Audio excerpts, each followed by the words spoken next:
As well as the standard fair use policy, this video is protected under the Treaty of Peace and Friendship 1787. Moors are awake. We are taking our place on this planet. Islam Moors. My nationality is Moorish. And tonight, the 11 suspects face a long list of charges. Those include unlawful possession of a firearm, possession of a high-capacity magazine, improper firearm storage in a vehicle, and conspiracy to commit a crime. 2 of the suspects are refusing to identify themselves. Another is a minor. At least 5 of the suspects are from New York. 2 are from Rhode Island. Many months later. Hear ye, hear ye, hear ye, all persons having anything to do before the Honorable David Deacon, Justice of the Superior Court, now seated in Woburn, within and for the County of Middlesex, for the transaction of criminal business in the 3rd session thereof. Draw near, give your attendance, and you shall be heard. God save the Commonwealth of Massachusetts. You may be seated. This court is now in session. Good morning, jurors. Has everyone been able to comply with the instructions that I reminded you of the trial day yesterday? All jurors indicating the affirmative, either by saying so or nodding your head, you can proceed. I'm sorry, on both days in a row now, we started later than I hoped or expected. It's in some ways unavoidable, but I want you to understand that not all of us take seriously the imposition that puts under time, and none of us is taking it lightly when we don't start tonight. So thank you for your patience. And with that, I believe you were in the middle of the record treatment. Or we're on, you finished right, we're on cross. Yes, sir. You were in the middle of cross, by mistake. Please proceed. When you get to work.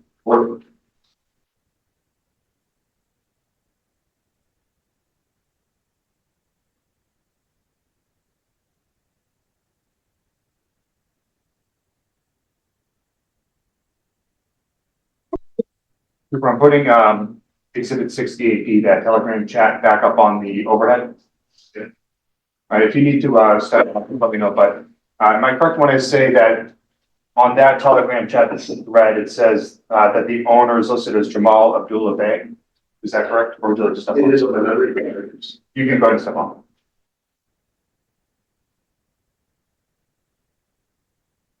That's good. Good. And with several of the text messages throughout that you testified to on direct examination yesterday, repeatedly listed Jamal Abdullah Bey as the owner. Is that right? That's good. Trooper, I'm putting Exhibit 68A up on the monitor. And it's tough because it's the small print. Can you read that okay, Trooper? Yes. Or well enough? Yeah. All right, so this is the extraction of the phone with the Apple ID Latimer417@gmail.com. Is that right? Now, am I correct when I say that nowhere on this is one of the preliminary device reports, right? So nowhere on that does it say Jamal Abdullah Bey on that, correct? That's correct. Now, is that because on the Telegram chat, in the Telegram program, that's where whoever is using it uses the name Jamal Abdullah Bey. Yeah, the name associated with the program. All right, and the name associated with the Telegram account being separate from whoever created their name or their user ID for the Apple iPhone itself, correct? That's correct. I'm putting the preliminary device extraction report from Exhibit 125A up on the monitor.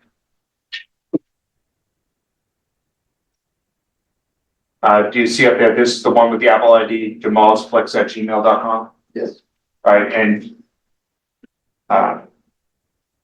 this one also does not say Jamal Abdullah Bey on it, correct? That's because if there was a Telegram account associated with that one, that would be a separate, the user of the Telegram account would be using a separate, could use a separate name. I would say that the user of the Telegram account would be shown. Correct. Okay, thank you. Trooper, I'm also putting up Exhibit 15 on the monitor. Do you see that? I want you to look down at the bottom right of that if you can, and I can hand you the exhibit directly, but can you read, as I try to get this in focus? Can you read what it says at the very bottom of that? Yes. Biometric identification on the 4.1.0.6.19 generated on 2/25/2022 at 12:37 26 p.m. by DOR/Medina conference. All right, so is it fair to say that that is not a document from the last several months, correct? Okay. Basis. All speculation based on whatever text is in the bottom left of the document.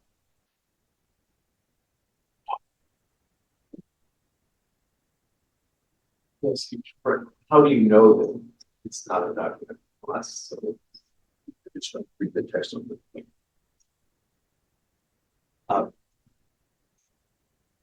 And sustain. If you can seek to lay a foundation, possible. So that is not a document from June 1st, 2024, is it? But Thank you. And you can resume the witness interview, but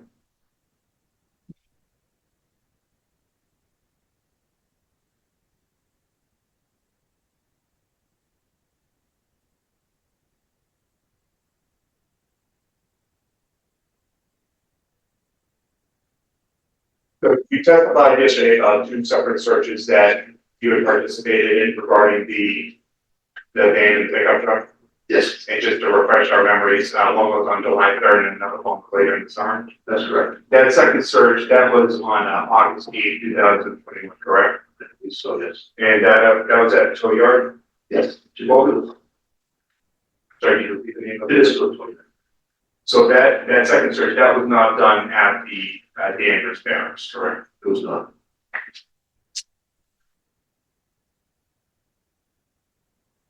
Who else was present with you for the August 8th search? To the best of your memory? Myself, this is one of two districts, correct? Yes. Myself, Trooper Michael Sullivan, and I believe it was Trooper Ham from Crime Scene Services. Did you take any photographs or did you watch any of those other troopers take any photographs as that search was conducted? Yes, Trooper Ham to call photographs. Were you present with Trooper Ham while he or she was taking photographs? Yes.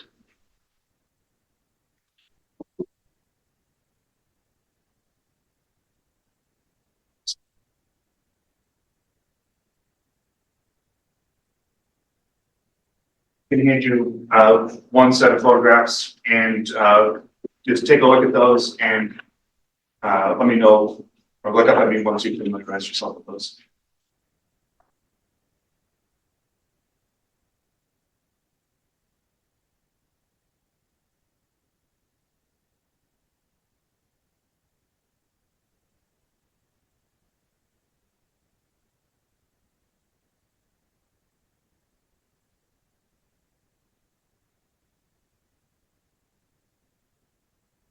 What are those troopers? These are images of all the items that we had laid out after we moved them from the heads. And this was from the August 8th search at the tow yard? Yes, that's right. And our properties. No objection. So the preference as to sequentially to it, sort of stapling them. I think it's easier to staple them and label them as one exhibit. Very well. I know it's Trooper, while those photographs are being taken by the other trooper, at any time, did you observe that, trooper, did you personally observe any GPS devices inside the Honda Bridge line? I don't know. Did you remember exhausted as to whether you personally observed the status of any GPS devices inside the Honda Bridge line? It is. I'm going to hand you a document. And take a look at that and let me know if that refreshes your recollection as to whether you saw any GPS devices inside the Hunt Ridge line. It does, I just can't remember if this was a separate device or it was part of the display screen. Right. But I do remember seeing this. so, is that photograph a fair and accurate depiction of the GPS device while it was on inside the Haunted Ridge line on August 8th? Yes. I would offer this one. You have to see the brief for 1 second.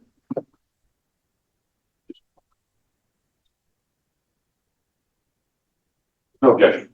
Objection, Teresa Khan. Exhibit 129. So far.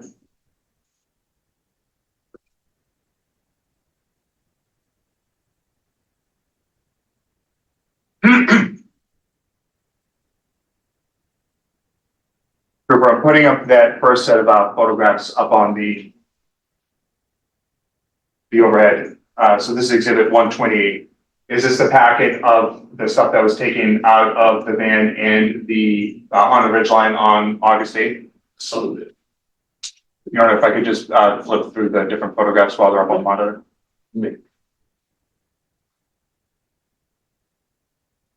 Trooper, on this photograph, which is the second one in the packet, do you see daylight coming in from the outside of the garage? Yes.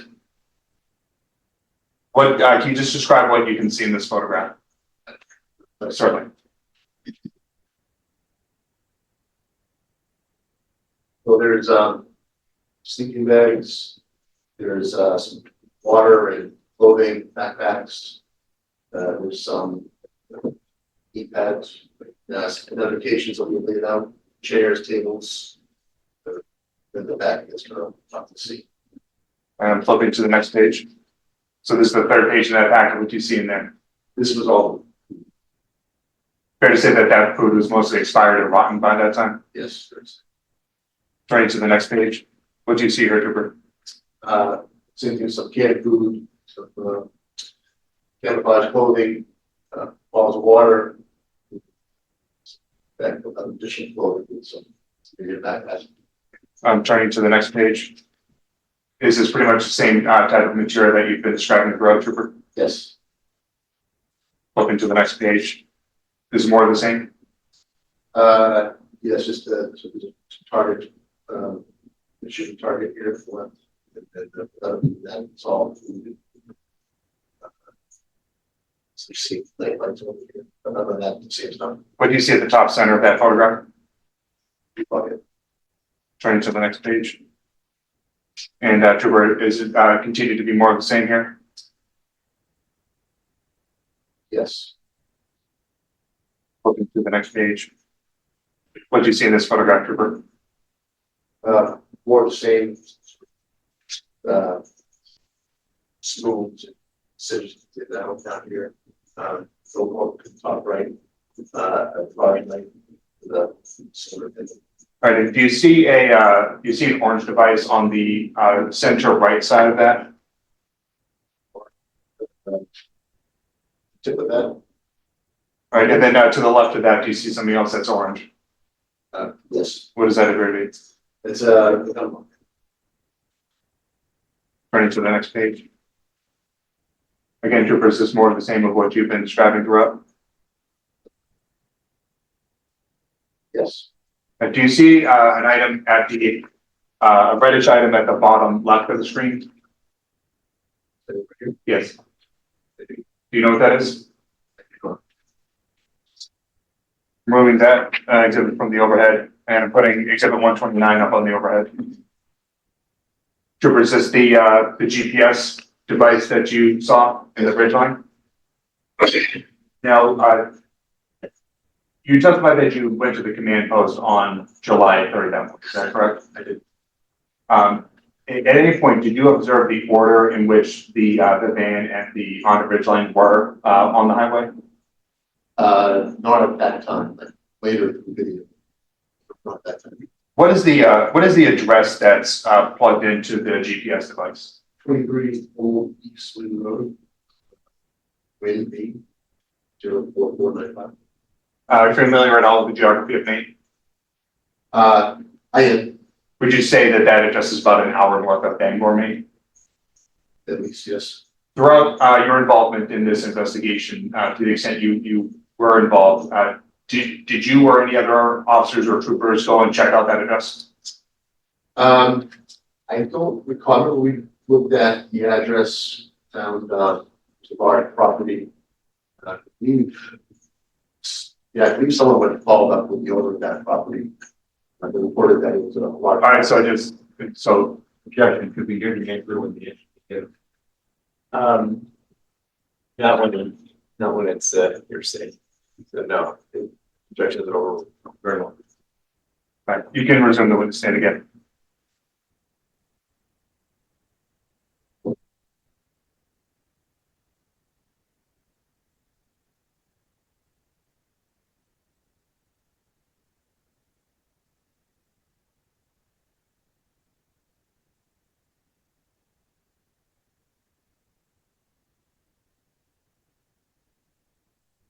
You testified earlier having conducted an extraction of both of those cell phones. I did. Remember when you did both of those extractions? Oh, exactly. Do you recall which month? People would have been. I'm not sure the order of the when the authority came through. It probably would have been July, August. So either July or August is when you conducted those two cell phone extractions that you testified to. To the best of my recollection, I've had to look at my report to get the With a copy of the reports submitted in this case, refresh your recollection as to what date that those were done. yeah.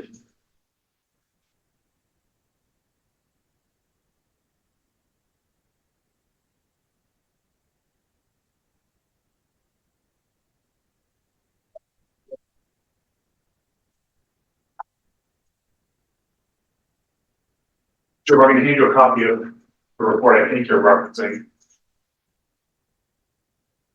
And I'm going to see if I can help direct you to it.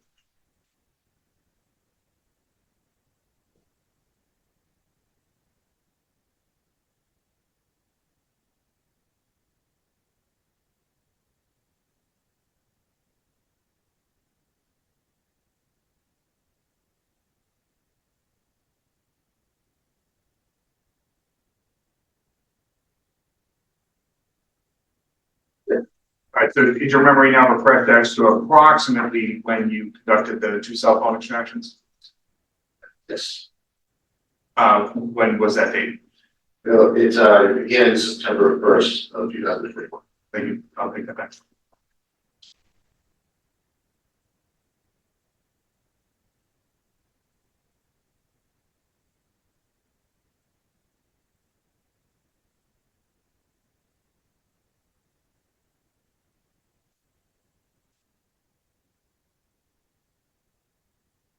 I have another question for the witness. Thank you.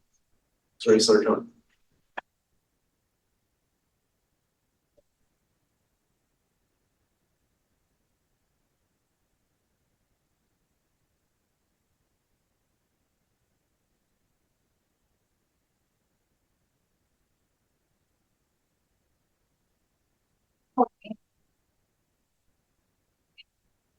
So very briefly, refer.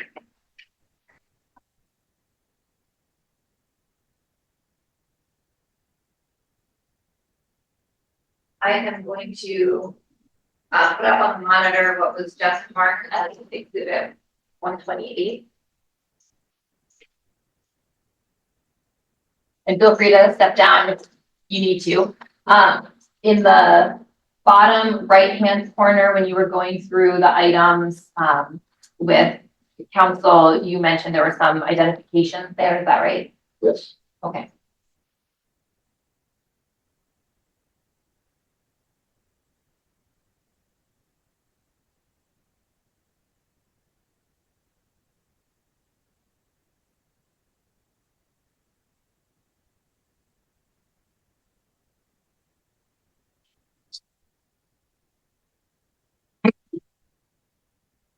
I just have a minute, Your Honor. Give me time for this.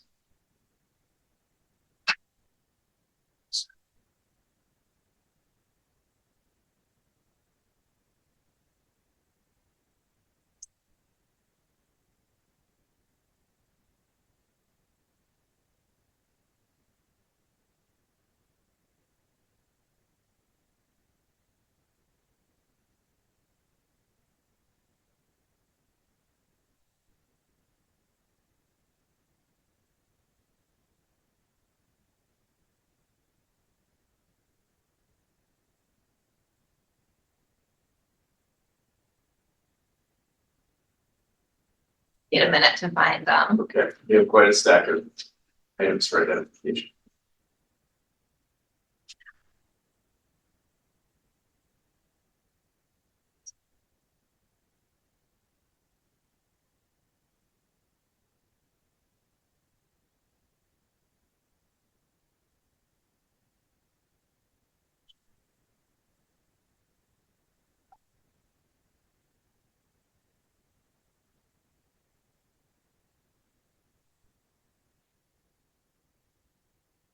Sorry about that. Wait, I am handing you what was previously just marked for ID as HH. Could you take a look at these two pieces of paper? Do you recognize those would be zoomed in shots of the identifications that were on the bottom right of that previous photo? Yes. And looking at both of those pictures, it's essentially two pictures of the same document. Is that right? That's correct. And contained in those documents are some identification cards for Quinn Cumberlander, is that right? That's correct. Including a Maryland CDL driver's license, right? Yes. And a paper document from Rhode Island about a temporary CDL license. Yes.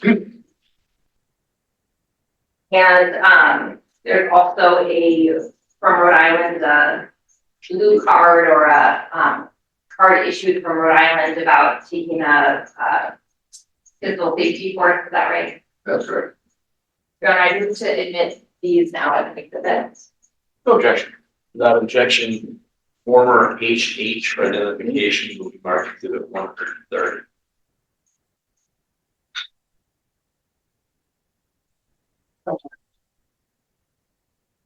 I'm going to publish this to the jury.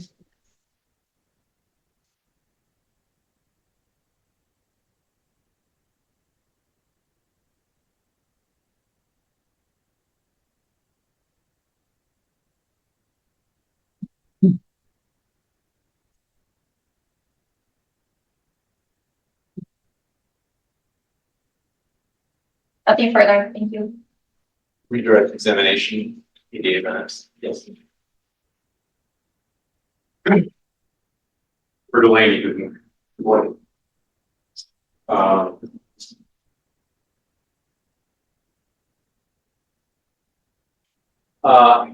Have you ever bought and set up a cell phone yourself?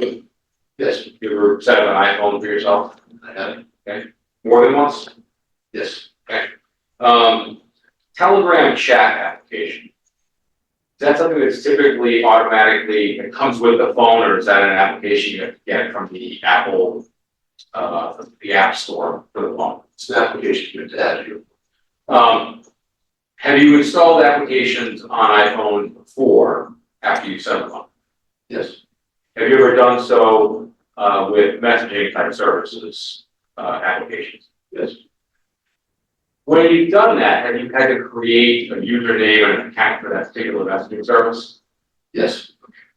Does Telegram, do you know whether Telegram operates in a similar fashion? Yes. And my understanding is that Attorney Thompson was showing you some of the documents. The Telegram chat that you testified about, that was only on one of the two phones that we had evidence. Is that correct? I believe there was another phone that contained that same Telegram chat. What we're talking about is the two phones that I sent it to you. Yes. So it's only on one of those phones? That's correct. Just because the user has a Telegram on one phone doesn't necessarily mean that it will automatically be on the other user's phone. That works with two phones. No. Does it depend on whether they install Telegram on that second device? That's correct. I'll show you.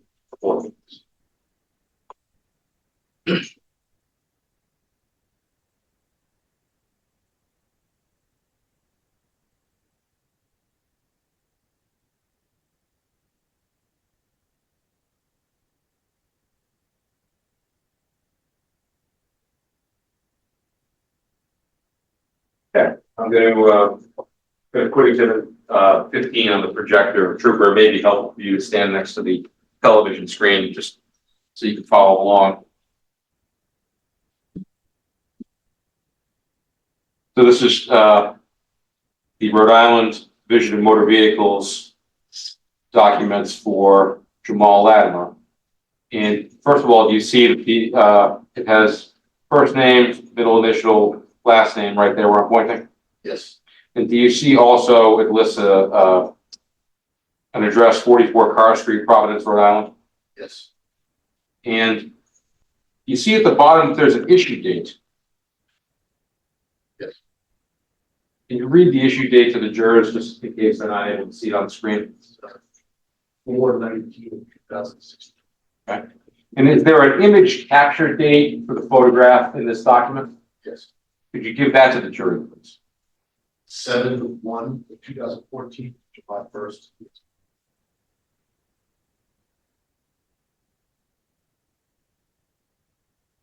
On the second page, do you see a series of photographs for that same individual, Yes. all captured over the course of years? Would that be accurate? Yes. Okay.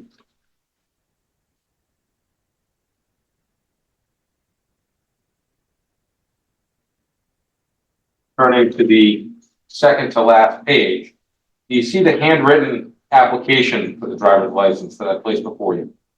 Yes. Okay. And do you see that it's certified from this year in February by the Rhode Island DMV? Yes. And according to this document, the applicant is Jamal Devon Latimer with a date of birth 4/17/92. Is that right? That's right. Same address in Providence? Yes. Do you see that the date of this application is back in July 1, 2014? That's correct. Does it appear to have a handwritten signature for the applicant? It does. You may have a seat.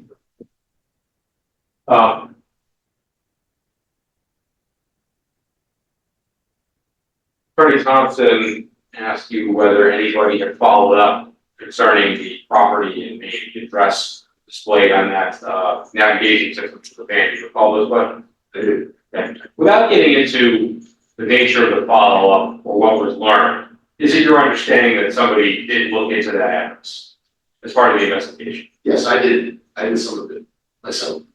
Okay. You were shown photos of all the items laid out on the floor of the I guess it's the garage and the tow yard from the August 2021 second search of the van. Do you recall those? Yes. And that's putting on the projector exhibit 128. And you were shown 1, 2, 3, 4, 5, 6, 7, 8, 9 photographs of property pulled out of that vehicle. Yes. Okay. How long did it take you and Trooper Sullivan and Trooper Ham to get all the material out of the vehicle and lay it out in that fashion? Several hours. Okay. That orange thing that you were shown by Attorney Thompson, what's your best memory of where it was located after you pulled all of the material out over those several hours? Clarify what orange. I'll show you. You were shown in all these photographs a single orange laid out as a circle, but it's a circular orange Yes. cord or cable or device. See that? I do. So in the hours it took you with 2 other troopers to get all the material out of that vehicle, what's your best memory of where that little orange device is located? I don't recall. Okay. It's fair to say the van was chock full of clothing, tents, other equipment as well, Yes, and that's even after it was searched at Danvers. that's correct.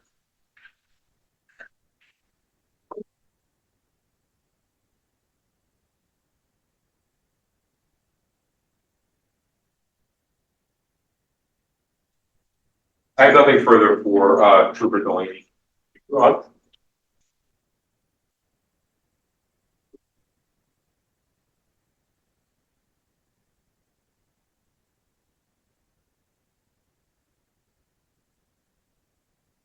I'm putting that Telegram chat back up on the overhead, and you can step off if you need to. Exhibit 68D. And so I'm showing you the third page up on the monitor.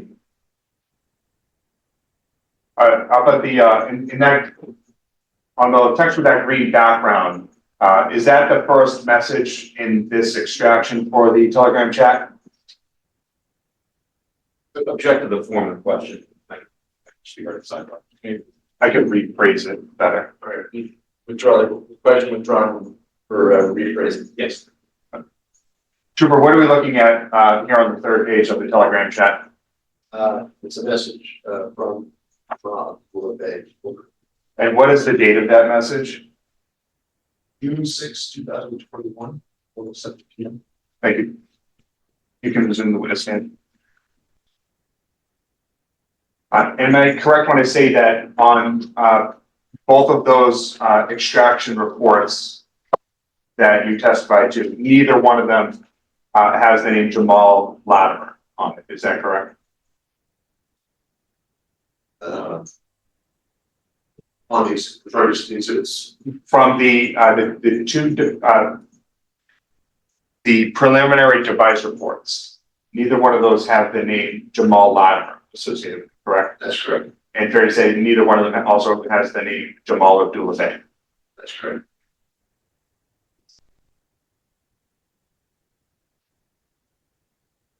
Putting exhibit 15 back up on the overhead. So you were asked earlier about that RMV, Rhode Island DMV certified stamp on it on redirect examination. Do you remember that? Yes. All right, and you testified to the date of February 5th, February 25th, strike that. So that stamp, that's not the date of the application. Or from when. You refer to the stamp on the application. Right, all right, so I'll turn to the stamp on the application. And so you testified that that stamp was from February 25th. Did you say of this year, or was that of 2022? 2022, but yeah, I think they could verify. All right, you can get up the list. And look at the overhead. Yeah, 2022. Correct. All right, and so that is not the date, as you testified to on redirect, that is not the date that Mr. Latimer applied for that license, correct? That's just the date that the records were turned over? Yes. All right, you can resume the witness stand. And I have no further questions. Seriously, huh? Nothing further. Redirect. No, thank you. Super, that concludes your testimony. Thank you very much. And you're speaking. Next witness come on.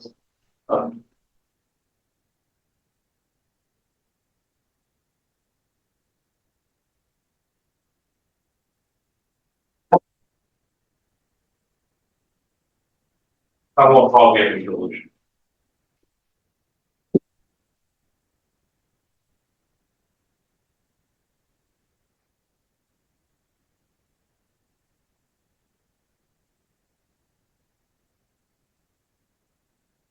You solemnly swear the testimony you're about to give to be the truth, and nothing but the truth, so help you God. I do.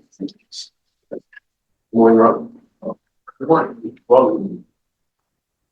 Good morning, sir. Good morning. Nice clear voice. Did the jurors your name, spell your last name for the record, please? Lucia, DELUCIA. What do you do for a living, sir? I work for the Massachusetts State Police.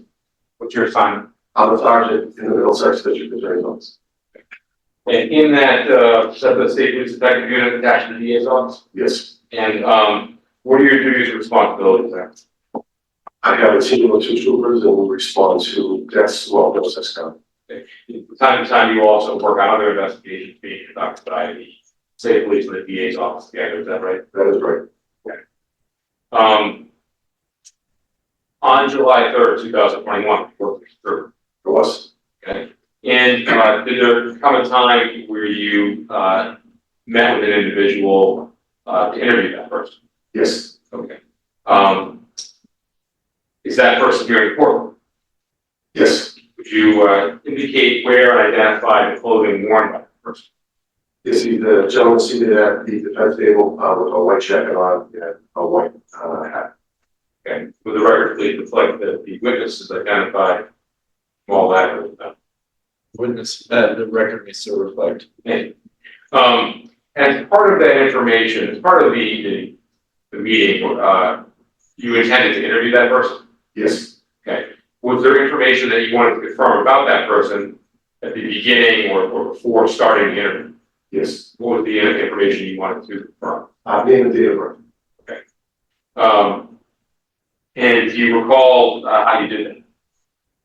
Yes, I believe I asked him what his name was and I asked him what his date of birth was.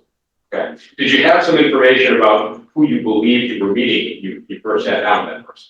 I did. Okay. I'm going to show you an object that's already in evidence.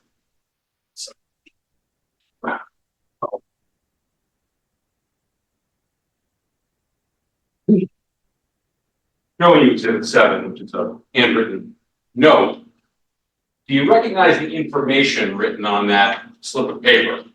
And if you do, could you tell us how it relates to the interview you're talking about? Yes, it is. There's a name, a phone number, and a date of birth on this piece of paper. And this is the name that I asked the individual, is this your name? And it's the date of birth that I asked, is this your date of birth? So, as I understand your testimony, you confirmed it by saying, essentially, you know, are you so-and-so, and is this your date of birth? Is that more that's accurate? That's exactly right. Okay. I take it you didn't have that exact slip of paper, but you had the information on it. That's right. Put this back in the slip. Do you know whether that interview and that initial part where you confirmed what you believe to be the name and date of birth was paper for? I know that it was. Okay. And had you reviewed a relevant audio of that recording prior to coming to court today? Yes, I have.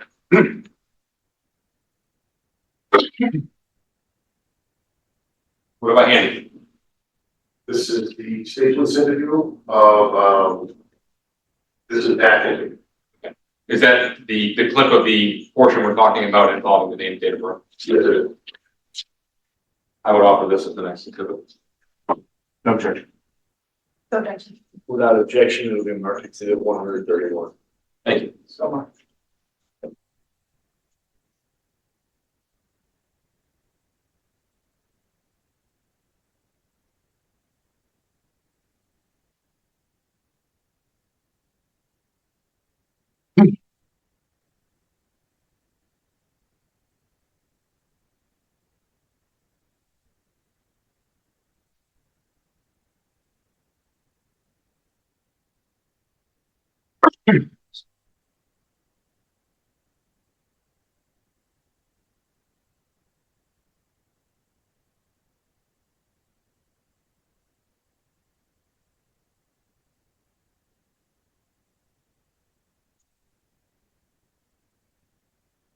Yeah.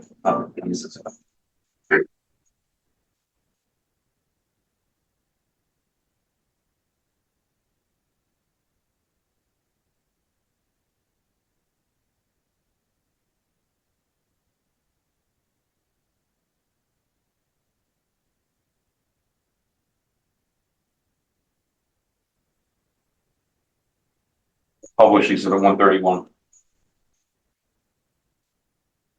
Yes. All right, sir, my name is Tony DeLucia, the Sergeant of the State Police. I just want to read you a couple of quotes before we talk, and I'll get your signature, and we'll go from there, okay? Yeah. I want to make sure I'm pronouncing your name right. Is it Jamal? Yes. Abdullah -Bey? Yes. Okay, and 4/17/1992 on the date of birth, Jamal? Yes. Okay.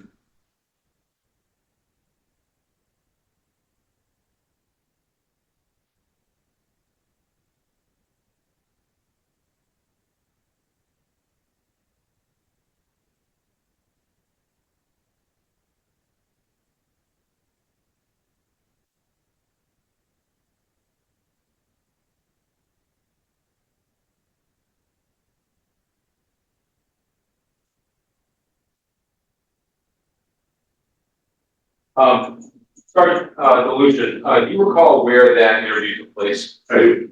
Where was that? The state police barracks with campus. Was that, had Mr. Latimer, been arrested by state police before that? Yes.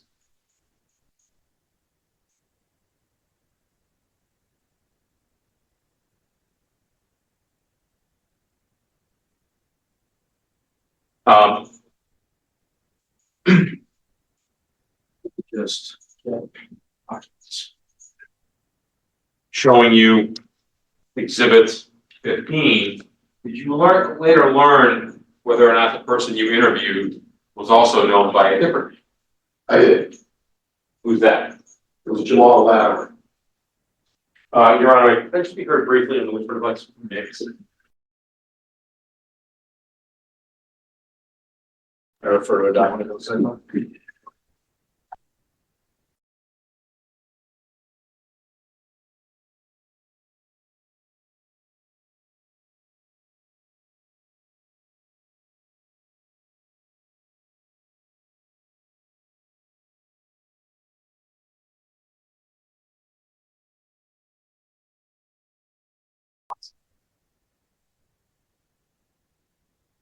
We're just having a moment. Well, take your time, guys.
Trooper, Sergeant, is there a, are you aware if there's a state police barracks in Foxborough?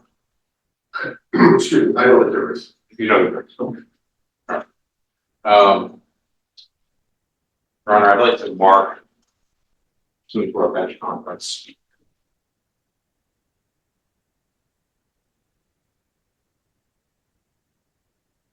Actually, we don't need to do it through this witness. There's a state police barracks in Foxborough you're aware of. I know there was.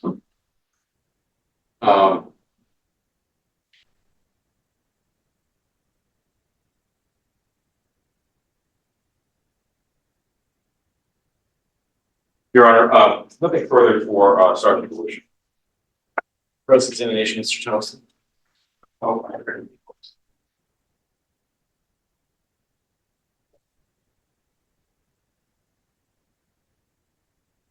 Morning, sir. Good morning. We met with Mr. Latimer or Mr. Buffet at the barracks on July 3rd. He was in the hospital again, correct?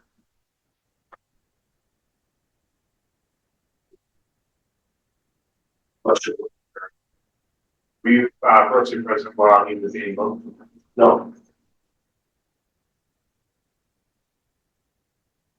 Did you take any physical identification from Mr. Latimer or Mr. Buffet? No. So to be clear, he did not give you any documentation or an ID card purporting to be a Moroccan citizen? No. And he did not give you any identification card purporting to be a Moorish national, is that correct? He didn't give you physical identification.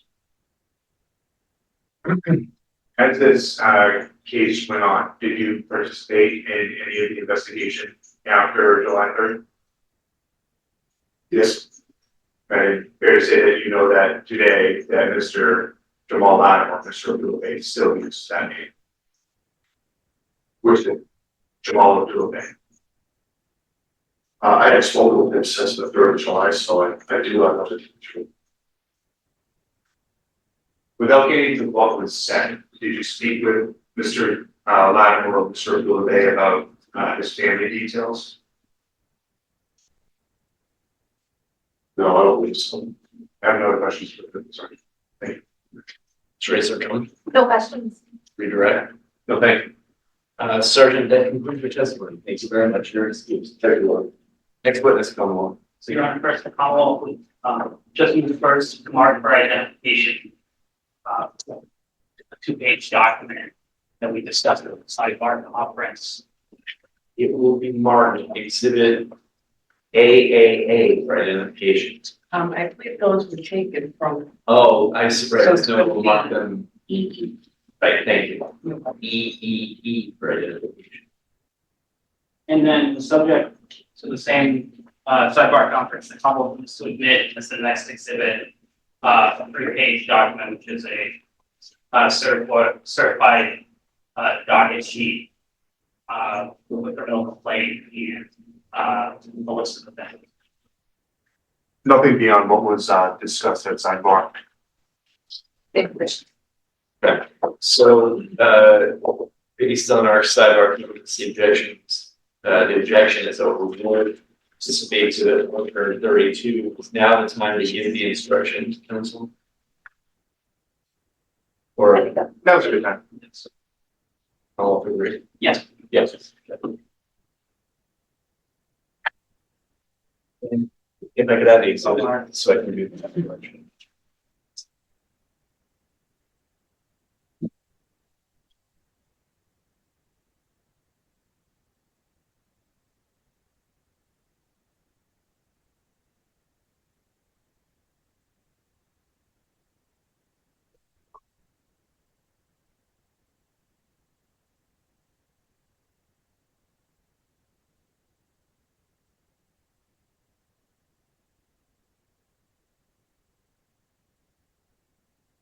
And for the purpose of the instruction, counsel, the operative date that I'm instructing the jury about is to the evidence, the existence of the warrant is what date? It's on the second page. At the top, March 23rd, 2020. that is the date. Members of the jury, I need to give you an instruction based on the exhibit 132.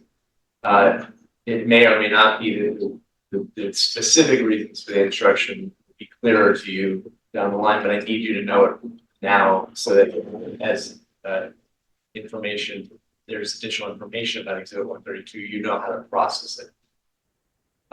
So far, all the evidence that you've heard in this case was admitted without limitation. That means that you may use all of that evidence for any purpose that you find is relevant to the issues in this case. Some evidence in trials is admitted for a limited purpose or limited purposes. And exhibit 132 is the example of that type of evidence. When evidence is admitted for a limited purpose or purposes, you may consider it only for that purpose or those purposes and not for any other purpose. So, specifically with respect to exhibit 132, it is admitted, it is a court document from the Attleboro District Court, which is part of the trial court of Massachusetts, as is this court. And it is introduced for one purpose and only one purpose, and that is to show that as of March 23rd, 2020, a warrant had issued for a Mr. Jamal Latimer of 44 Carr Street in Providence, Rhode Island, for unlicensed operation of a motor vehicle and speeding at a rate of speed exceeding the posted limit. You may use that evidence solely for the purpose of evaluating whether on March 23rd, 2020, there was such a warrant that had issued. And it is relevant only to the question of whether the defendant, Mr. Jamal Latimer Abdullah Bey, provided a false name to a police officer at the time of its arrest in this case. That is the only purpose for which you may use it. Additionally, because it pertains to that charge and only that charge against Mr. Latimer Abdullah Bey, you may not consider this evidence at all with respect to Mr. Perez Lucha L. It has nothing to do with this case. You may not consider it in any way in connection with Mr. Perez Lucha L. And as to Mr. Latimer Abdullah Bey, you may use it only for the limited purpose that I've explained. Next witness, counsel. I'll move on Michael Sullivan.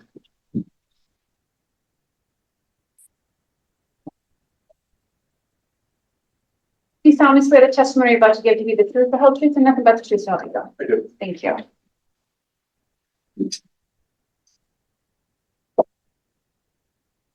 Good morning. Yes, sir. No problem. Morning, morning, sir. Morning. In a nice clear voice, could you introduce yourself to the jury? Would you also spell your last name for our court report? Trooper Michael Sullivan, Sullivan. And what do you do for a living, sir? I am employed by the Commonwealth of Massachusetts as a state trooper. Okay. Would you tell me how long, or tell us how long you've been on that state trooper? Approximately 10 years. What's your current assignment? I am assigned to the Department of Homeland Security for the state police, assigned to the FBI. What are your duties and responsibilities in that position? We're assigned to the military task force. How long have you been in that role? Since November of 2023. Was there a different assignment within the state police you had prior to that? Yes. What was that? I was assigned to the Middlesex County District Attorney's Office, homicide unit, for approximately 5 years. Part of that, tell us what your duties and responsibilities were in that assignment. To respond to unattended deaths, suicides, homicides, any suspicious death, and any other incident where the district attorney requires our assistance. So depending on the situation, it could be a variety of different types of investigation. It could. Okay.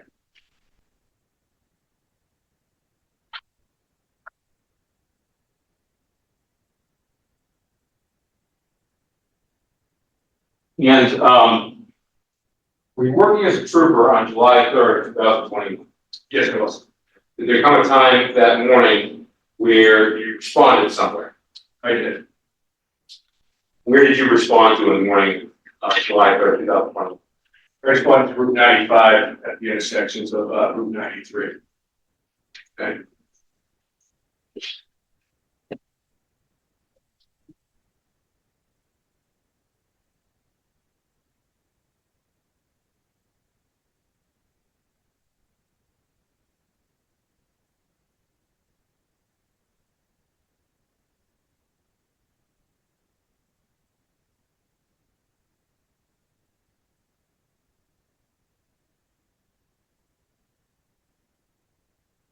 And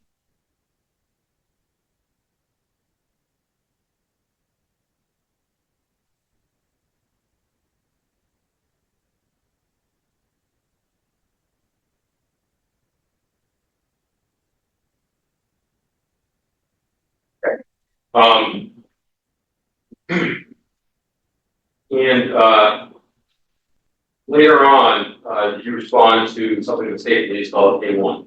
I did. What is A1? That's a state police barracks for Canada. Okay. And were there individuals in custody there that you observed?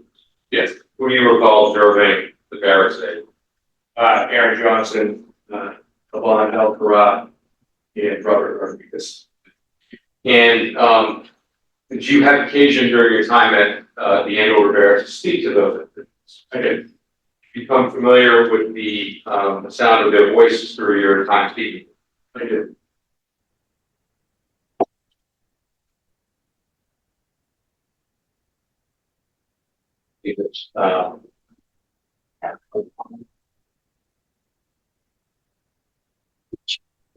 Photographs.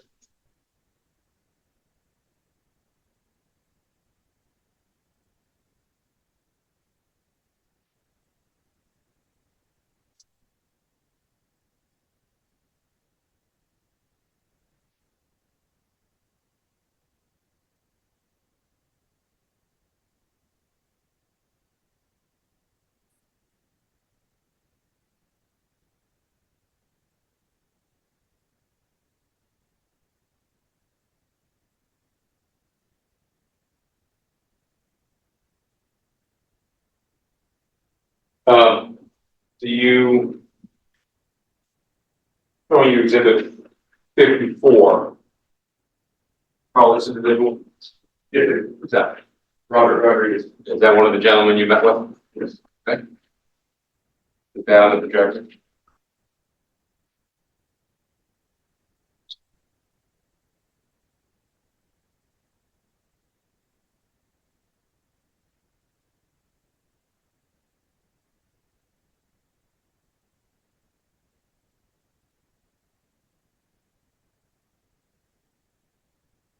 And showing you exhibit 48. Who's that? Al Carell. That's the gentleman you met with? Yes. Or second gentleman you met with? Correct.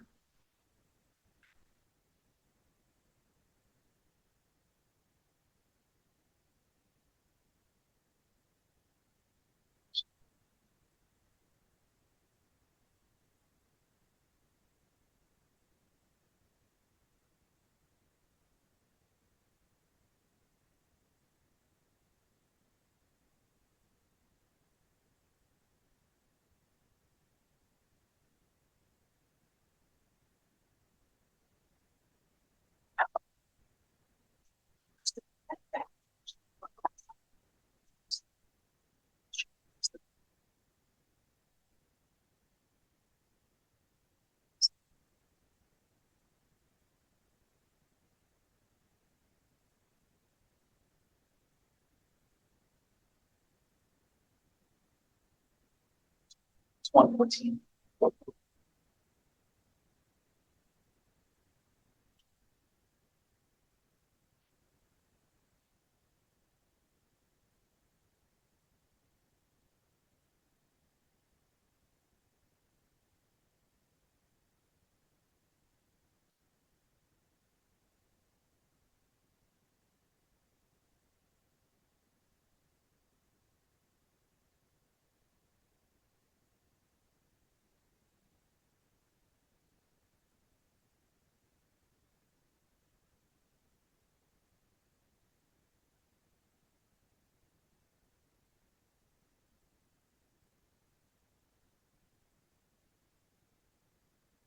Back to Mr. Johnson's photograph.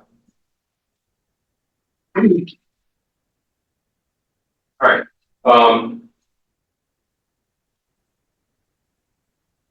In part, well, were those your meetings and interviews with these three individuals reported? Prior to today, have you had a chance to review those recordings and listen to the sound of their voices?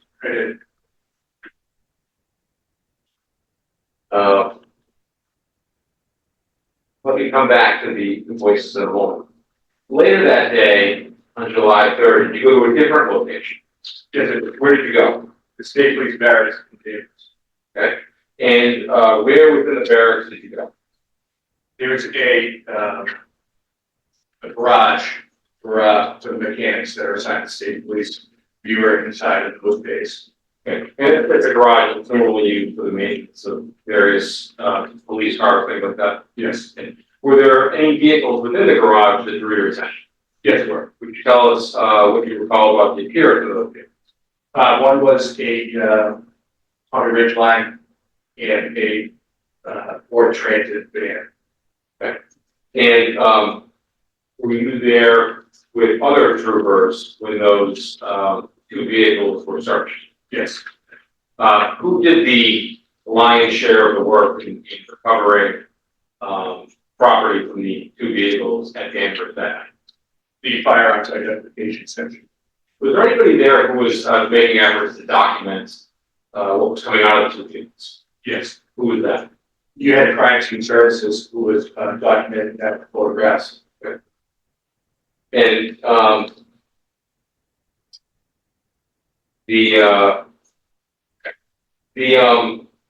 the items that were taken out of those vehicles, what's your general recollection of the type of items that were taken out of the vehicles and removed? Long arms, small firearms, rifle type firearms, handguns, shotguns, ammunition for shotguns, and the other firearms. Once they were taken out of the vehicles, which unit of the state police took those away from Danvers, wherever they were going next? That was the firearms identification section.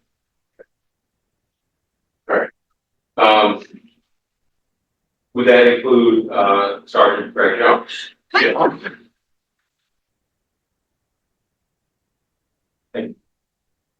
You exhibit 114.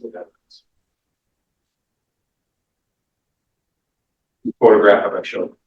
There it is. Is that the third gentleman you met with? Yes.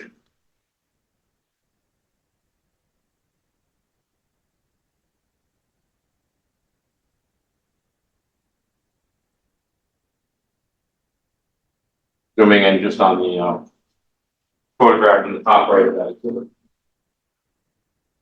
All right.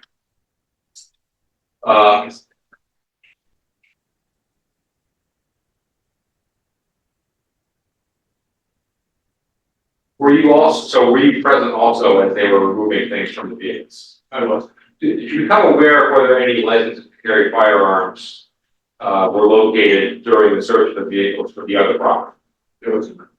What about the firearms identification cards? No. Did you observe any firearms or rifle or shotgun trigger locks that were discovered during the search of those vehicles for those items? I did. Did you note anything in particular in the front of the van by the inside windshield? I did.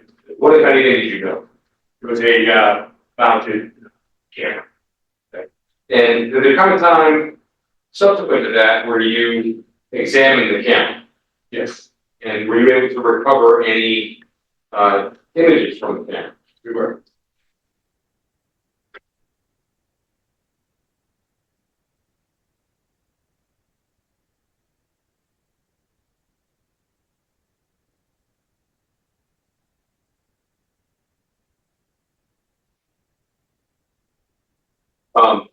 That camera contained videos from which those images, those still images, were extracted. Yes. Or not extracted, but screenshots. Basically, yes. Did you recognize any items, any locations or things in the videos from which these still images were cut? From the inside of the vehicle or Looking out of the vehicle. past that those things. Sure. As you're examining the camera that's in the van, were you able to recognize or identify any of the things depicted in the videos on that camera? The front facing, yes. Let me show you a couple.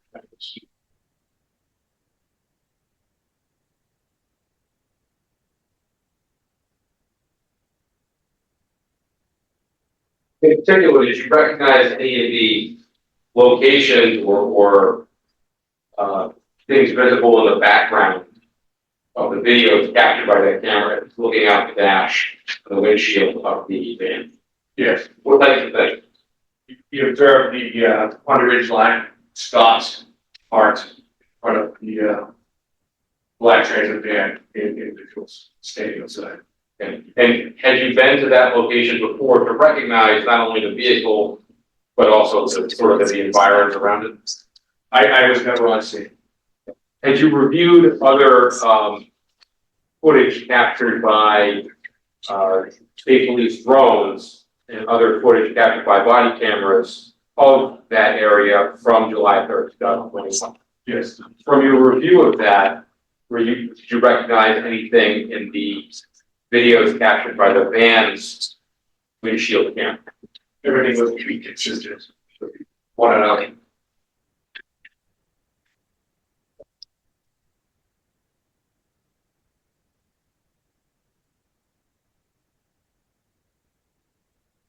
Showing you a one-page document, do you recognize what that photograph is? I do.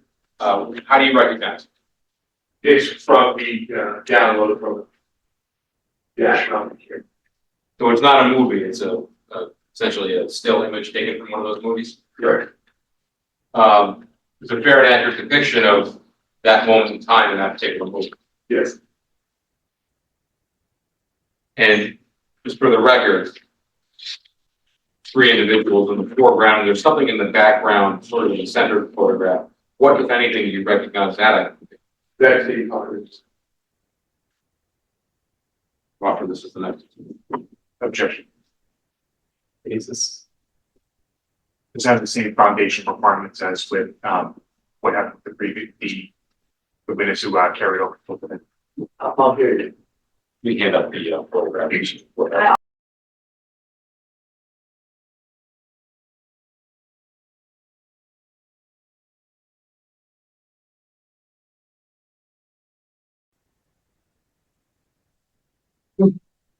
Where was the dash camera mounted in the van? It was on the interior of the top of the windshield.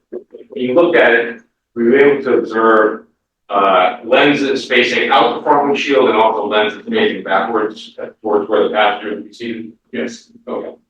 And were there buttons on the camera that appeared to turn it on, off, and begin recording? Yes.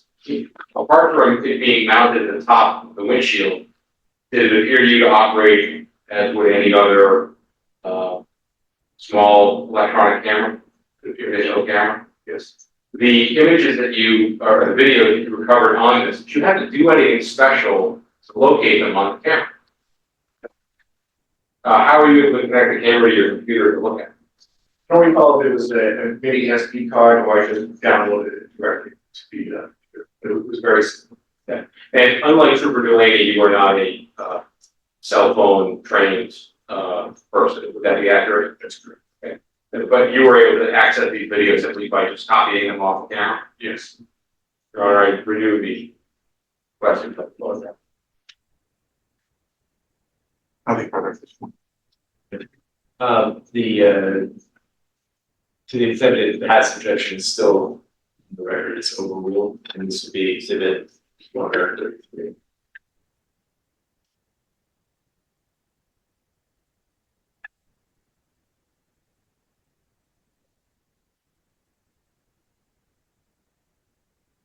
I'm going to just hand this back to you.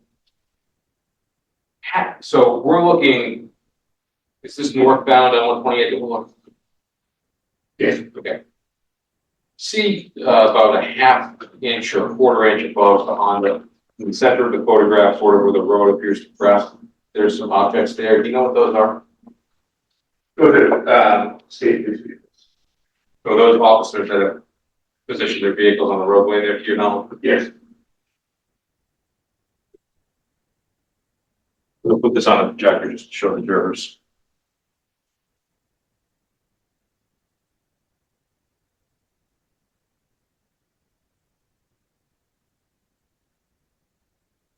And the items I will point that I showed to you, is that what I'm pointing at here? You see on the screen? Yes, please.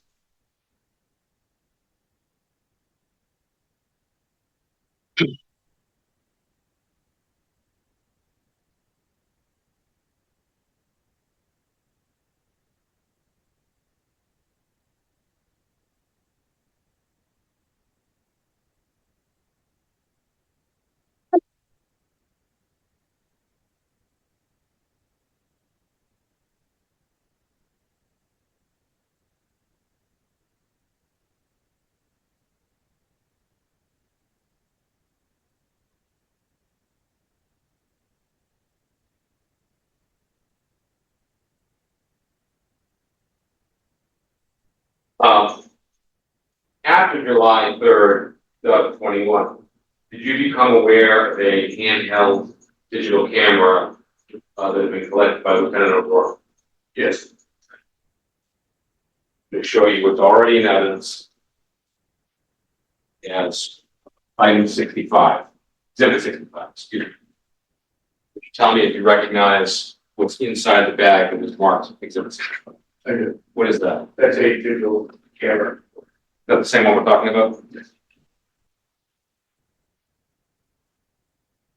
Can you tell us what you did with that digital camera? Again, that was another very simple download of the material that Okay. So how did you do it? What's your background? Again, I don't recall if it was a mini SD card or I just downloaded it directly, plugged it in, cord, downloaded. Okay. And in the videos that you copied off that camera, did you recognize anything you saw in those videos? I did. What types of things did you recognize that led you to recognize things in the videos? It was the Conner Ridge line, listen for the clips, the transit van was there, Trooper Casey was in the video, Sergeant McDevitt was there also. Okay. And from these videos, did you print any screenshots? Yes.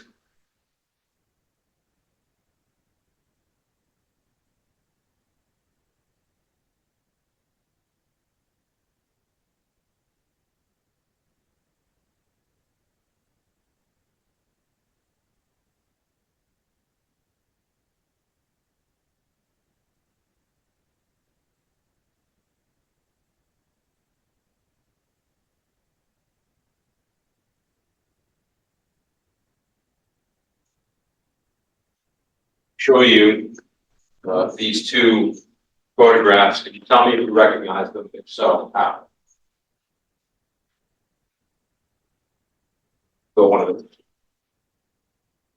Yes. All right, let's start with the one on top. Can you describe the things that you recognize in that photograph? In the right hand, right side of the photo, is the black transit van. Right behind that, hard to make out, but that's State Police cruiser. And then you have the three individuals with firearms slung across their chest or on their hips wearing battle dress uniforms. What is a battle dress uniform? It's a military style uniform. Are you familiar with that term because of your own military experience? I am. In reviewing these videos from the handheld camera, is part of your familiarity with the surroundings also in part from watching body cameras and other videos of what was reported? That's correct.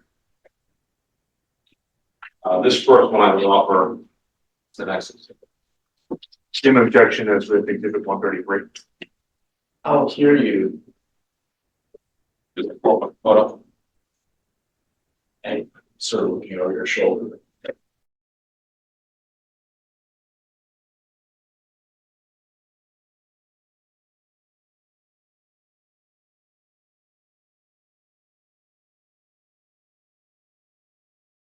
That'll be marked exhibit FFF for identification.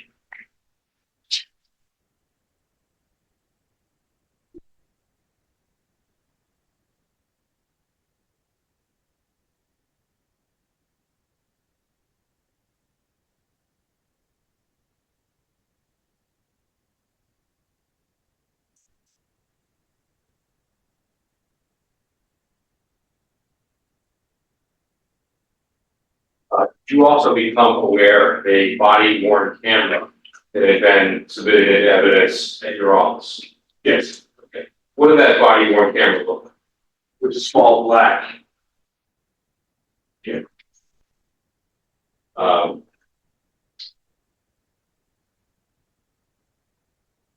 sorry, Council. You probably asked this. I didn't hear. Who was wearing the body? We haven't got there yet, Judge. Got it. Okay, that's why I didn't. Thank you.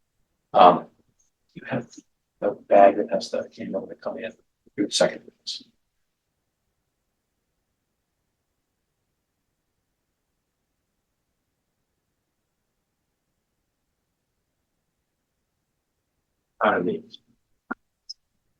What if it your trooper Donald? 26. They're back. Back.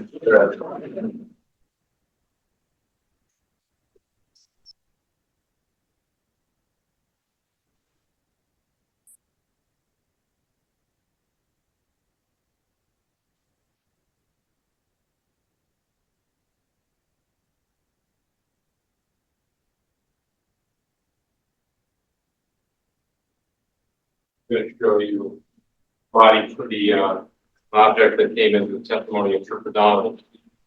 You recognize the thing I placed before you? What is it? That small black body. Okay. And have you any experience with body worn cameras yourself professionally through your time with the state police? I do. Okay. Does it have a button to turn it on? Yes, it does. Does it have a button to begin recording? Yes. Is there some form of some way to copy videos off of that device? Yes.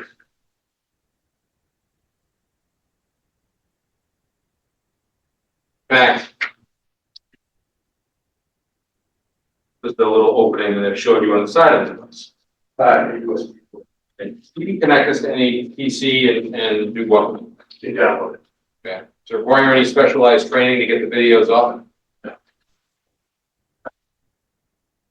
What did you do with this particular camera that is Exhibit 26? That was downloaded. Okay. And were there a number of videos on there? Yes.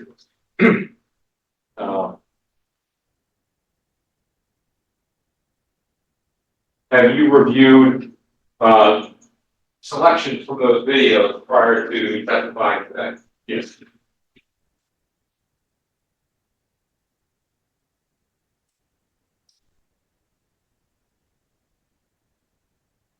Recognize the object I'm showing you. Okay. What is that? It's a small battery card. And how does this relate to the discussion we're having about the body worn camera videos? Giving this one downloaded. Okay.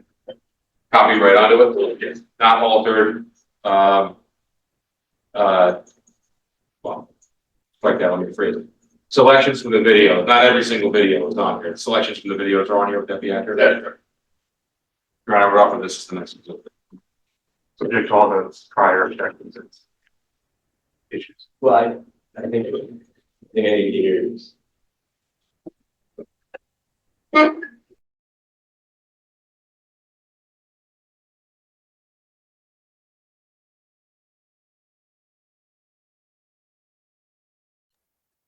So that'll, Ms. Rice, are trying to look to you on this issue. Any objection? No. And without objection, the memory stick would be Exhibit 134.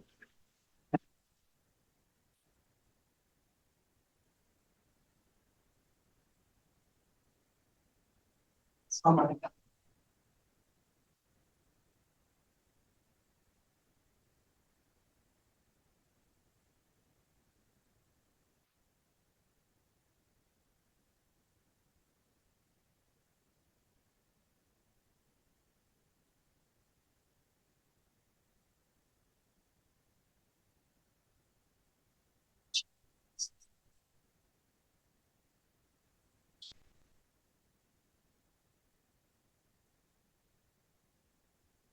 With respect to the videos that are on that,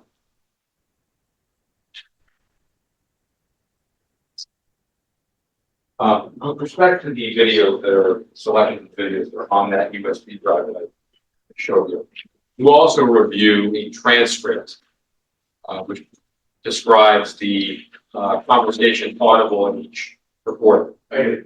I'm going to show you what is CZ for identification.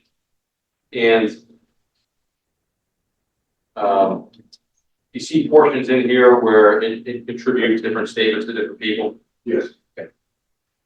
As part of your review of the transcript, you also review, for example, Trooper Casey's body worn camera and other recordings as well. That's correct. Okay. With respect to where it identifies statements, attributes them to Jamal Latimer, Trooper Casey, Sergeant McDevitt, Aaron Johnson,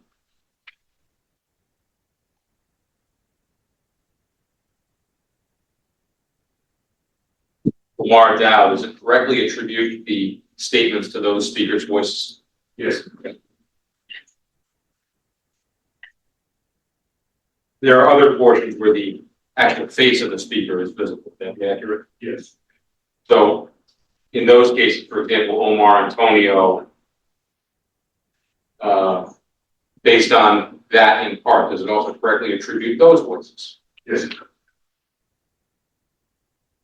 What about the voice of Donald Pierre? Is that correctly attributed? Yes.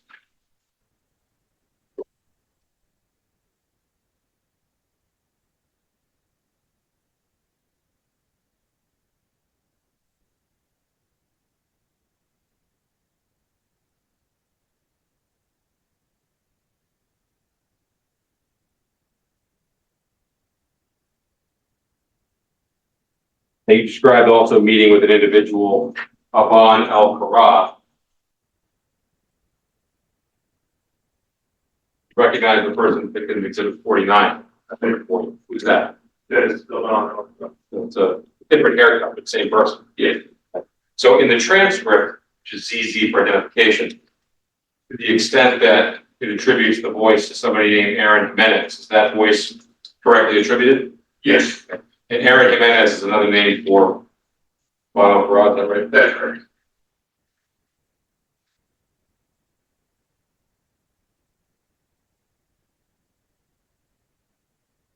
What I'm supposed to do now is play videos on the USB drive. We have copies of the CZ for identification transcript for the jurors in the court and the witness to follow along with.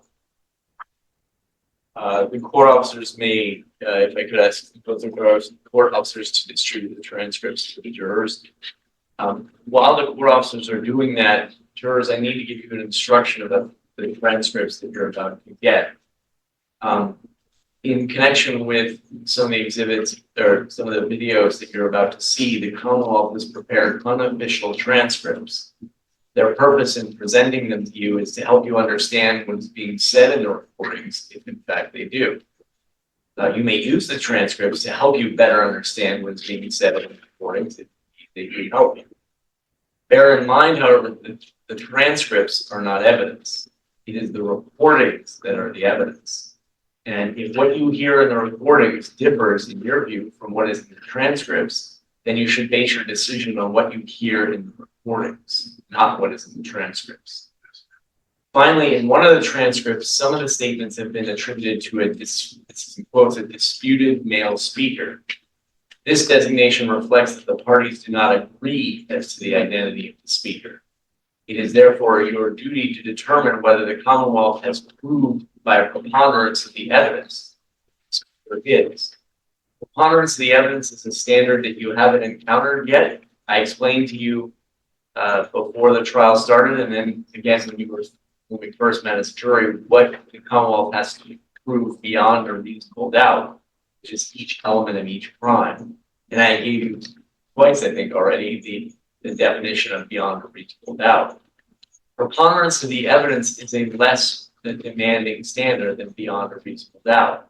Something is proved by preponderance of the evidence if, after you have considered all the credible evidence, you find that the fact is more likely true than not true.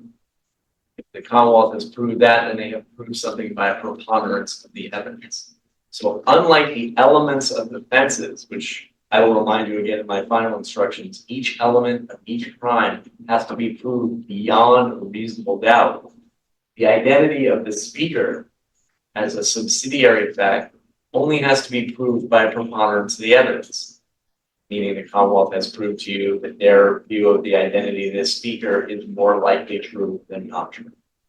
Hope that helps. With that, counsel, I'll turn it back over to you. Yeah, thank you. I'm sorry, can we just be heard quickly on the? You may.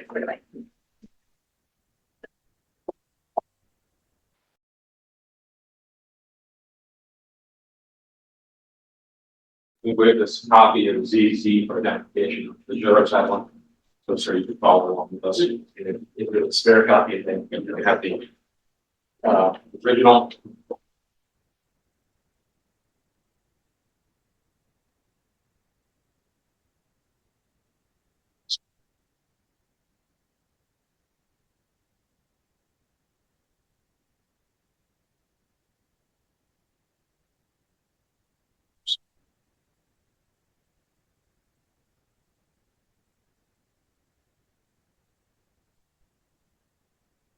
So I'm going to play the file that is the appears with the first page of the transcript, file ending 61636.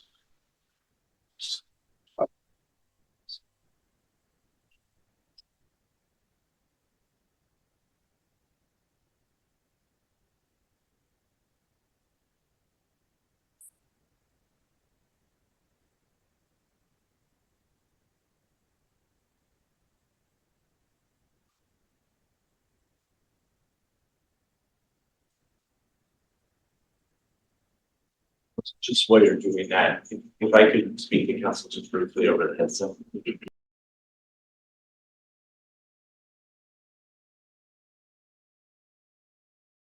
You'll be aware, you will have noted that I didn't take a morning recess, and that's because we didn't get started until 30. So I was hoping that we could go through 2 hours of testimony and just break for lunch. But there's been a request for personnel for essentially a recess now for people to attend personal matters, and it's closer to 20 after 12 and 12:15. So I think what makes sense to do is we're going to recess now for our lunch recess, and we're going to plan to reconvene at 1:20. And what that's going to mean, unfortunately, is that we'll recess. Your lunch may not be here yet, but it's scheduled here for 12:35. So you have to wait for lunch for a few minutes. Oh, Mr. Seto is, as usual, on top of things, knowing that we needed it before we needed it. So, all right, we'll be able to start lunch early. We are going to try to resume at 1:20, and I was about to say you might have to hurry a bit for lunch, but we won't. It's here. So we'll be in recess until 1:20. All right, jury exit.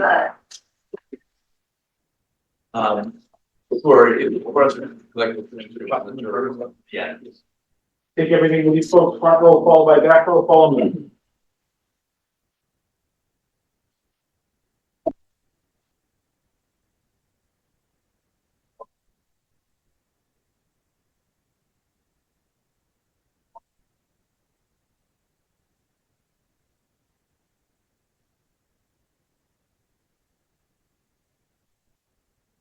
And now, sorry.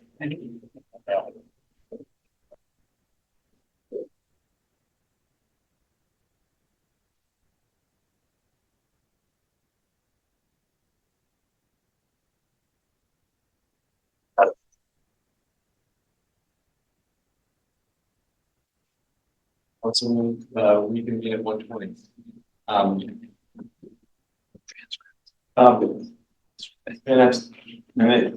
not asking you to commit, but approximately how much longer do you anticipate you have before you rest?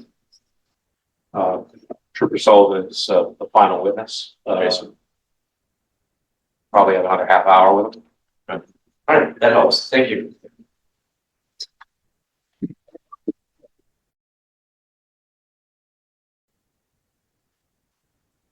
All rise, jury entering.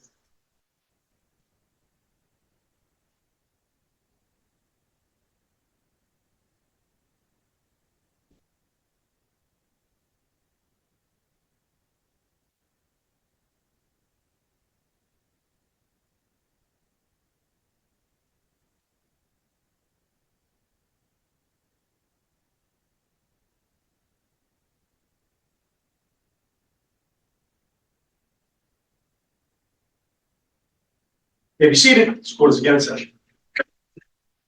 Okay, the next, we resume your examination.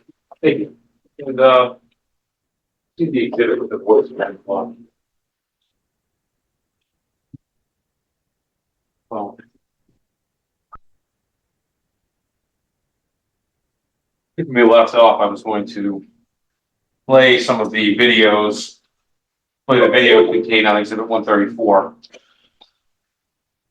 Before I do that, let me just one more time.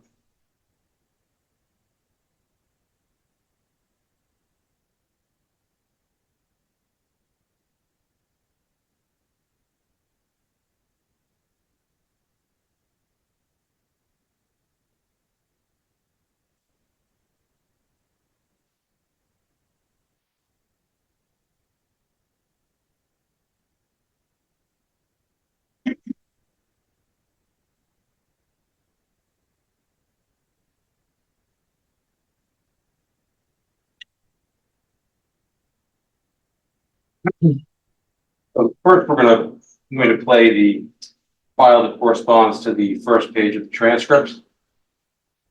Before I do that, I'm just going to replay the exhibit 127, which is the voice exemplar of Stephen Perez.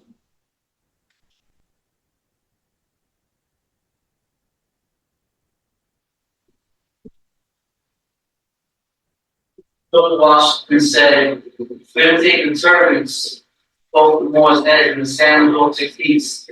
200 years from now, I remember we could pull out the Now I'm going to play the first video on exhibit 134.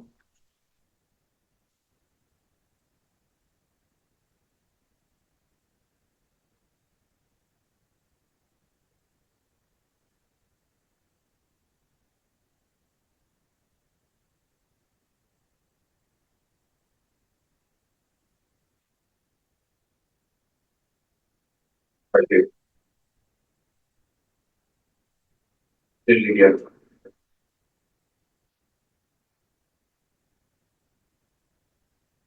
exemptions.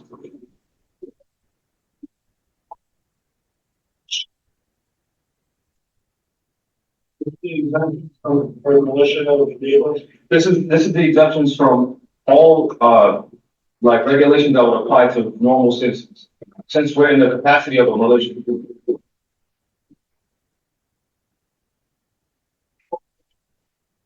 We're in a militia. Yeah, this would be entirely illegal. Yeah.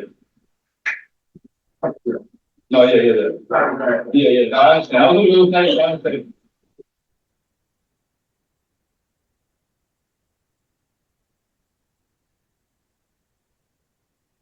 All right, I'm gonna hold on to this until that, yeah, that's fine.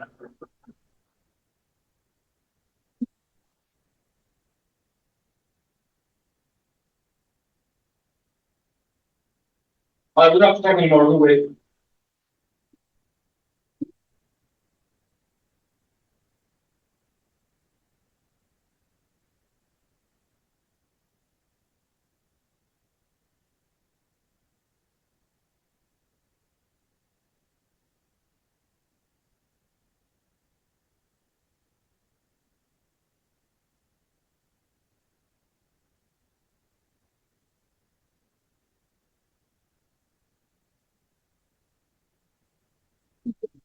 No. You wanna lock the door? I just need some water.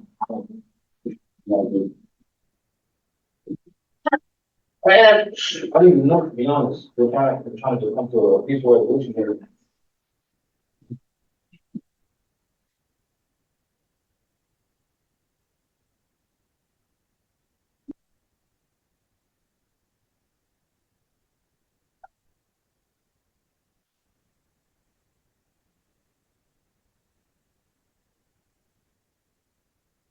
We're not gonna fucking arm down.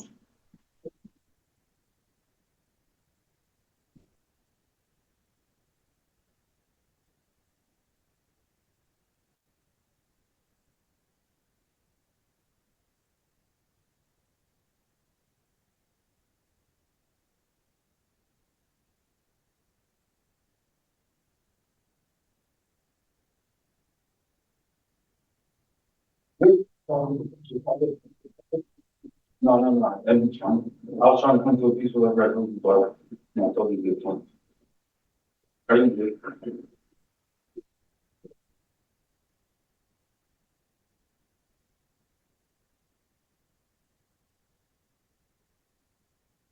Good? Yeah. All right, so make sure if they start walking towards us, spread out. So they're like acting funny, they're moving funny. You know, so someone want to get on the other side of the ladder. No, you said when you put your arm out.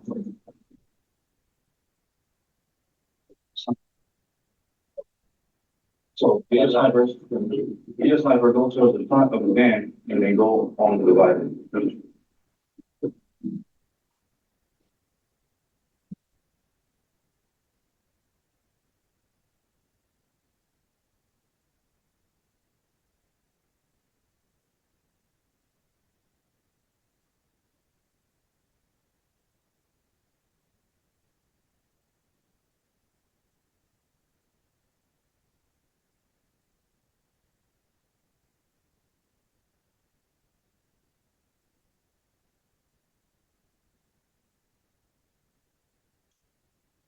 Honestly, I've had everything I've had to say legally to do so far. I'm just waiting for that. So I appreciate your patience. Not like I'm big, somebody gets big. Yeah. I appreciate it, the respect you guys are giving us and everything like that. Yeah.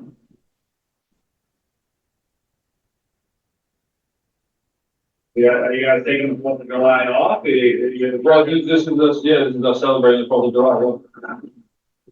Well, you guys read? No. Everyone was ever in the armed forces? Was everyone in the armed forces? Some of us, yeah.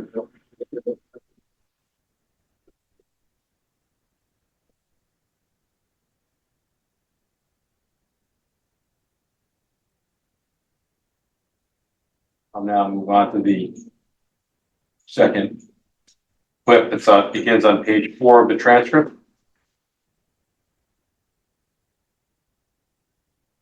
Okay, absolutely. So I didn't understand. So I was trying to address him to see what the situation was before anything else happened. So we were trying to fuel our vehicle, which we just did, and now we're trying to figure out how we can help you guys do your job. So this continues. Yeah. Are those fractures? Again? Are those fire? You're still an arm, yes, absolutely. And fire? This is an arm, yes. Federal code, they're actual fire. Can I see that, please? Yeah. And then I'll find. Thank you.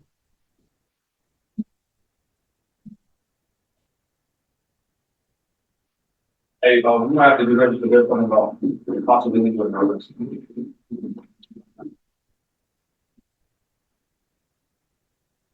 You might have to be ready because they're talking about the possibility of an arrest.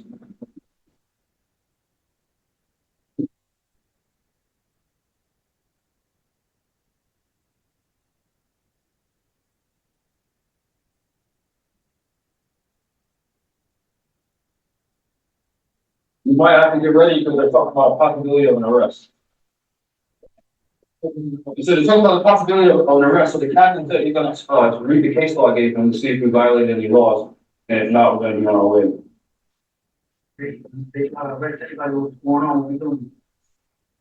Where do you know?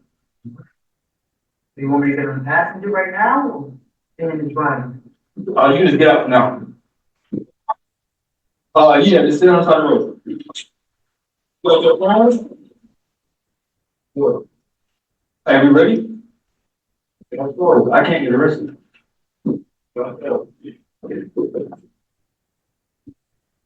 Or Tuesday arrested.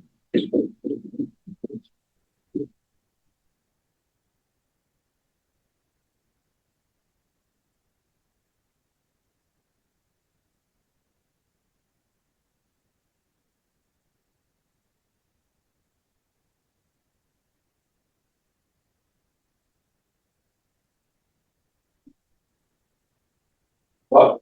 Come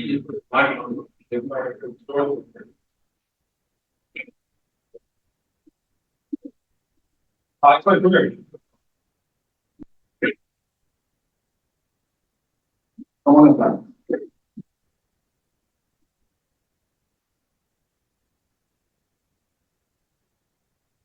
I'm going to play the voice exemplar a second time, replay a portion of that video. Very well.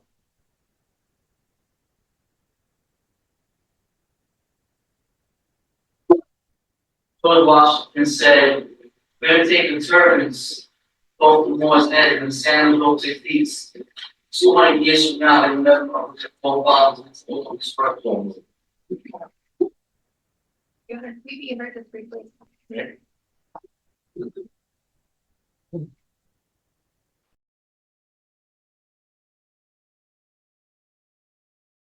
The jury, I instructed you a little while ago about evidence that's admitted for a limited purpose.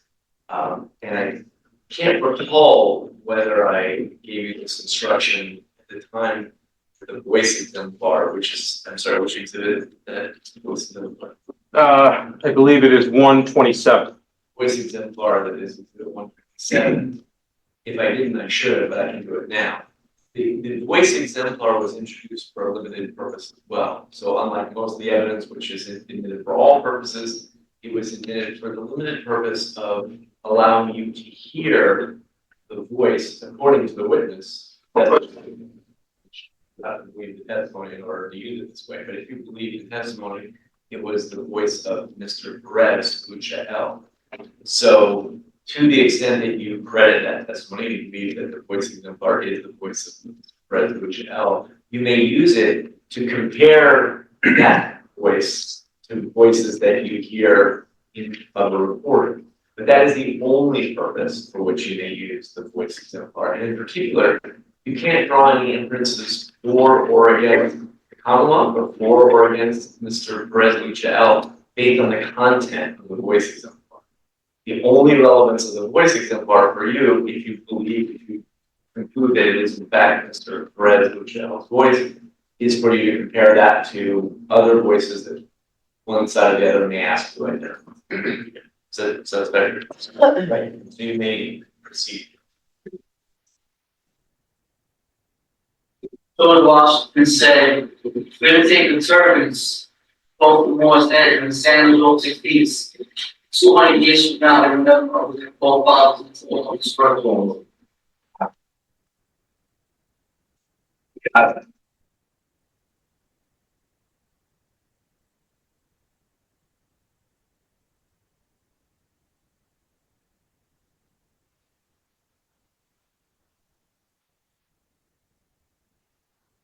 Hey, we have to be ready for this one about the possibility of arrest.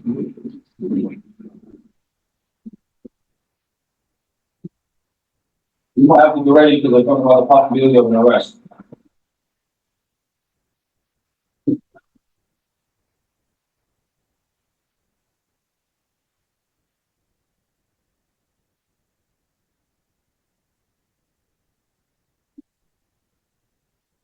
We might have to get ready because they're talking about the possibility of an arrest. And so they're talking about the possibility of an arrest. So the captain said he's going to read the case law I gave him to see if we violated any laws. And if not, we're going to be on our way. They try to arrest everybody what's going on, what we doing. Where do you know? Do you want me to get on the passenger right now, or stay with the driver? You can just get out now. Yeah, let's stay on the road. Well, the flowers? Good. Are we ready? I can't get arrested.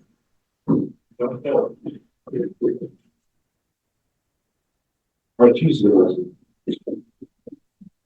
We'll move on to the third video, exhibit 134.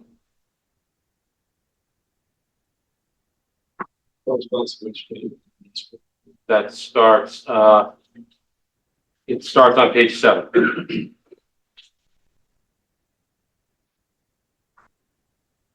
So, fill them 9 looks? Yeah.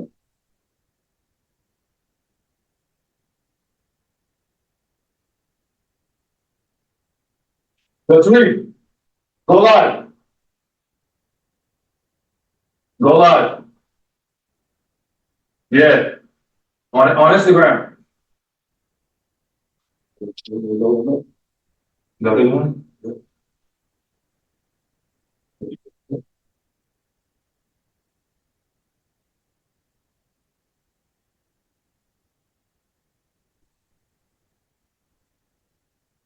I think another car did pull up behind me.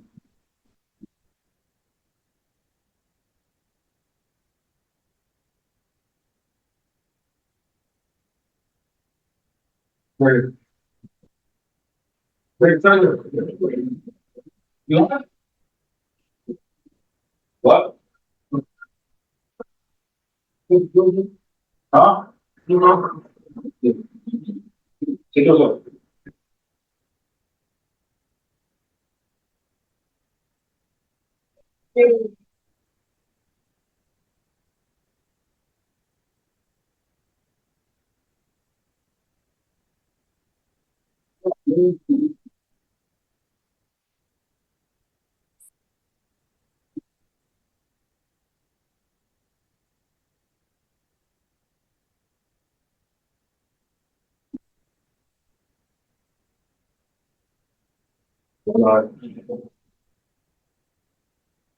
Right around. Take it. I'm gonna tuck it into the man.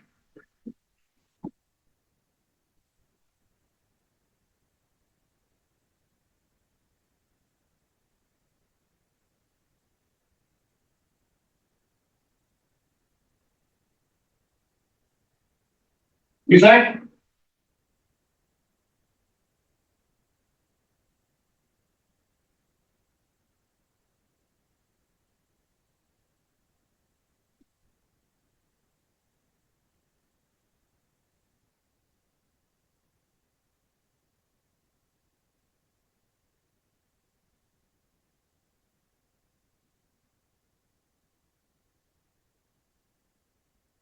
You do?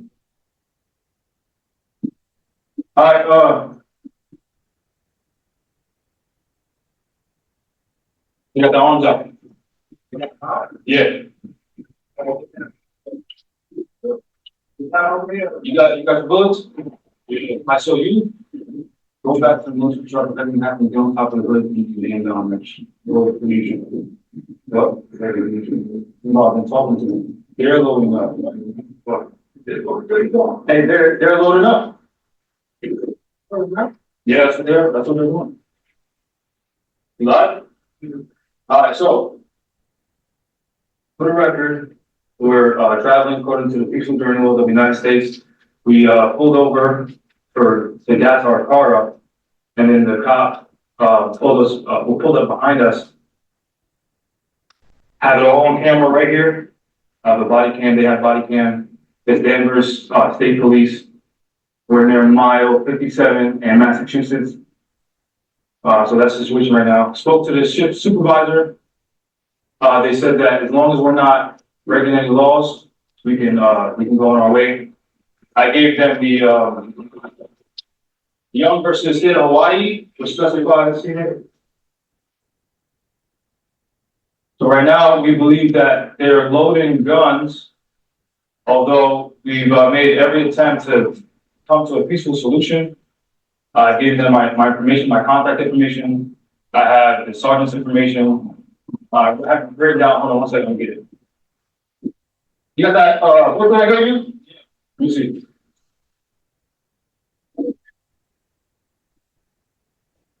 No, I don't need it.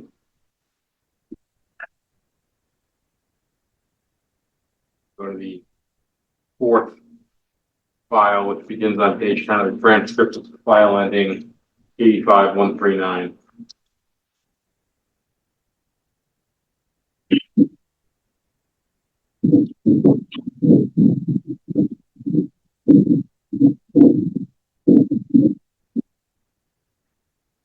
Any update on the news?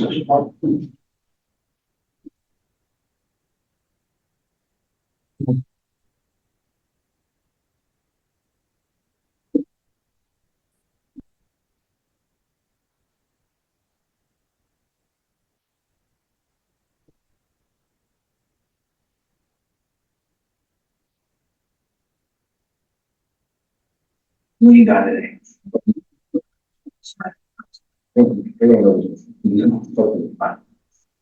That I'm gonna design and send it. I'm gonna do that.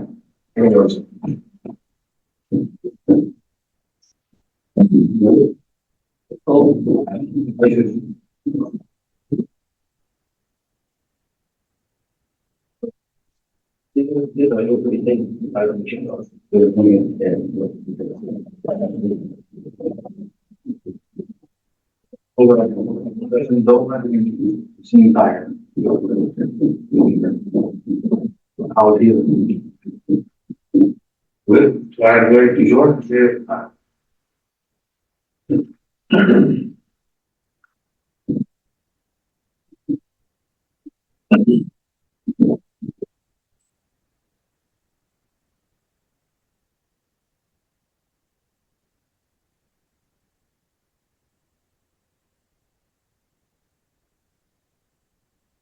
We good? How you feel? All right. What? What? All right.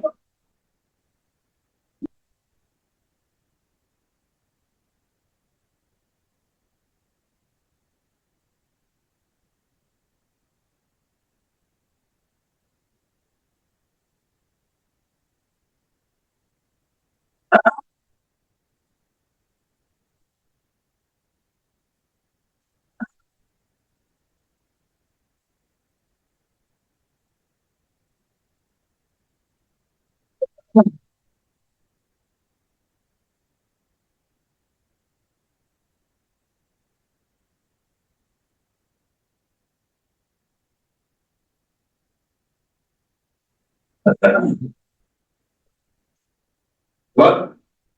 Where's your camera back at? Sullivan, have you been able to see on the screen the white lettering at the bottom of each of those videos? The numbers, Yes, yes. And what does that appear to be? it was a timestamp and a date stamp.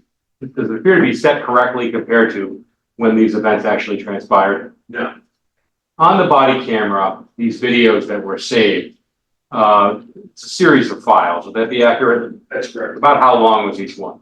Approximately 5 minutes. Okay. And does the timestamp properly advance in sequence with all of them, or is it not set correctly? It's not set correct. I'm going to play the video that begins on page 12 of the transcript. It's the file ending 90139.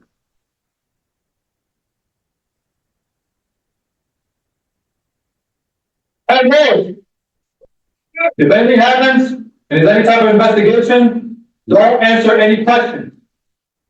You will say, speak to Jerome.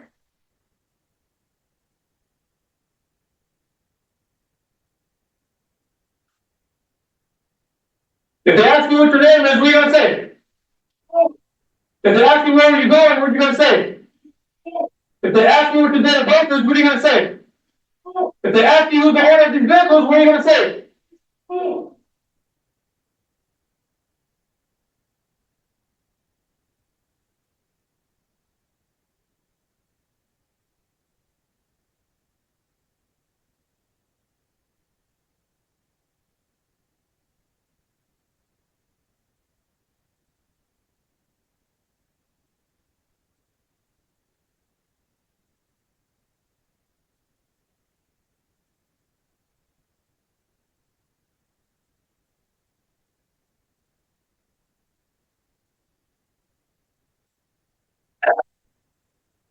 If they ask you, is that your arm, what are you gonna say?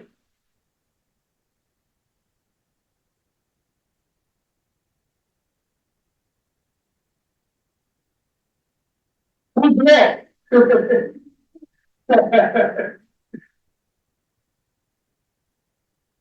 Now I'm going to proceed to the file ending 5208 on the exhibit 134, which transcript starts on page 13, although I am going to play the voice exemplar again, because this transcript mentions disputed male speaker.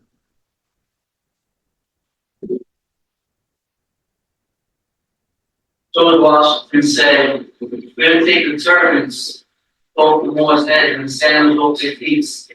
200 years from now, I'm never going to fall apart and fall up this work.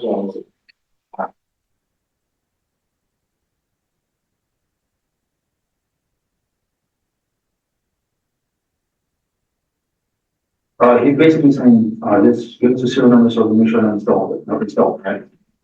Nothing's installed, right? It's only going to go, did they, yeah, it's not, I don't know, they found him as a event for, yeah. But they walked right to a stadium here, so they just walked right into, and that's what they said on the news.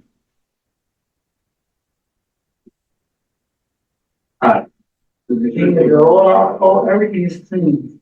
They all clean, but we're gonna let it go home. They're not. So that's what I'm saying, what's the point of them wanting to know if the weapons are clean, if the arms are clean, if they're gonna let it go home.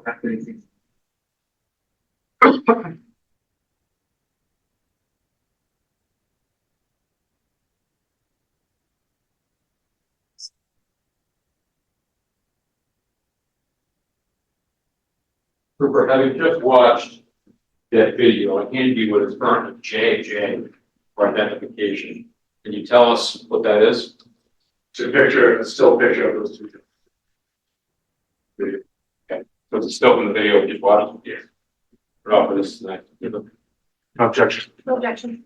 Without objection, it'll be exhibit 135. Somewhere.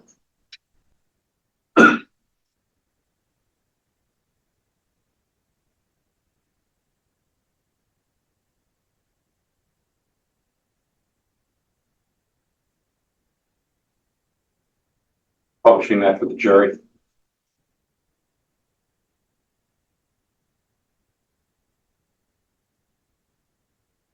Okay.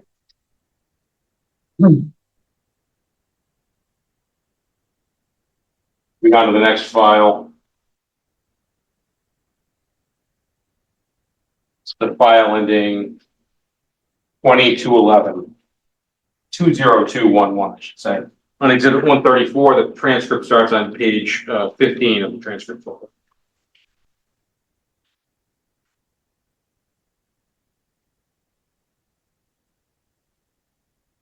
I'll start with the voice example first. This one.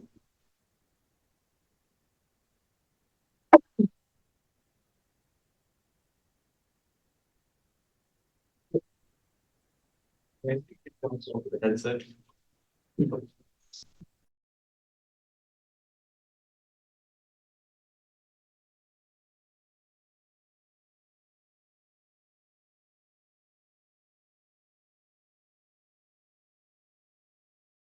Proceed.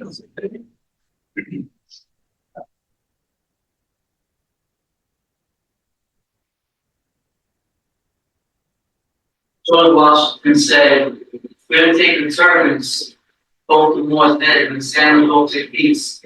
200 years from now, I will never fall about of this world. Now playing the video. 20211. Page 15 of the transcript. While listening, let's have a rock volley on race. While listening, let's have a rock volley on race.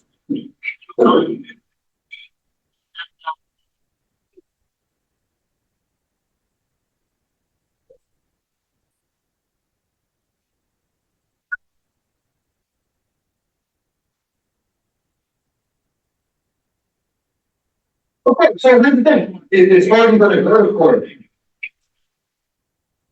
I already know it's been recorded. Yes, absolutely.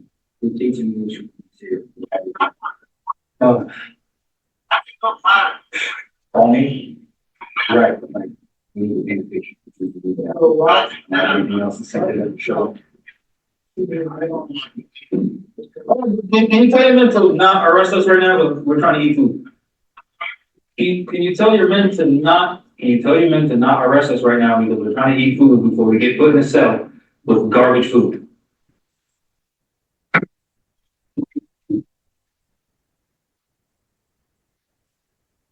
Yes, absolutely. Your men are doing funny stuff.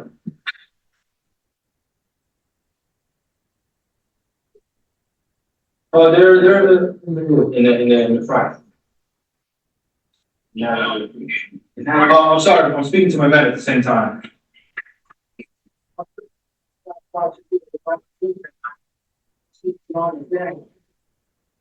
Yeah, I'd love to believe that. I'd love to believe that. Can you do me a favor? Can you call the media and let them know that we're not anti-government, please? Can you call the media to let them know that we are not anti-government, because that's what they're trying to say. Well, that's not what they're trying to say, that's what they are saying.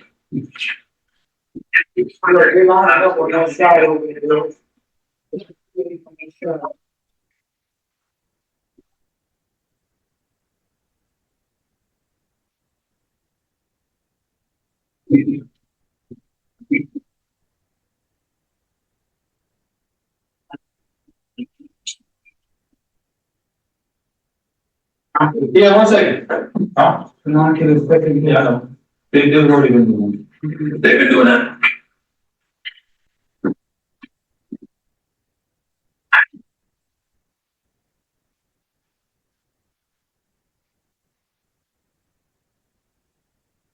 Trooper Sullivan, were you able to watch the video?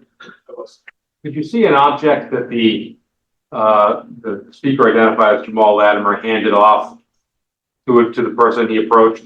Yes. And from what's in the video, what is visible in the video for that object?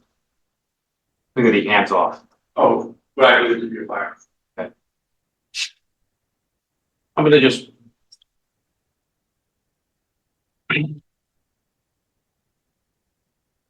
You see that I put on the screen we're just a couple seconds into the video.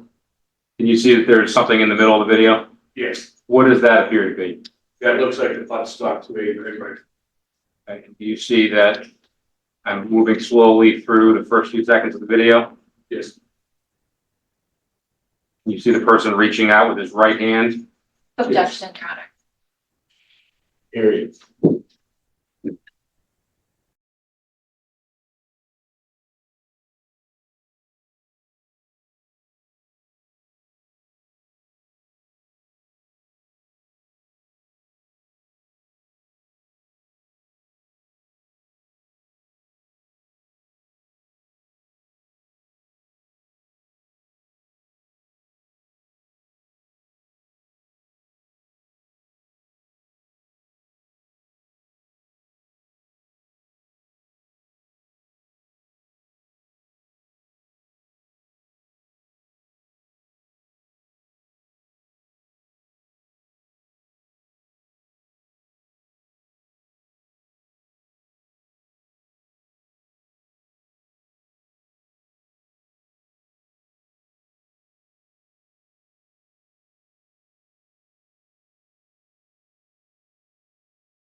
I'm going to start the video at about 2 minutes and 21 seconds in. I'm going to play it at half speed. Huh?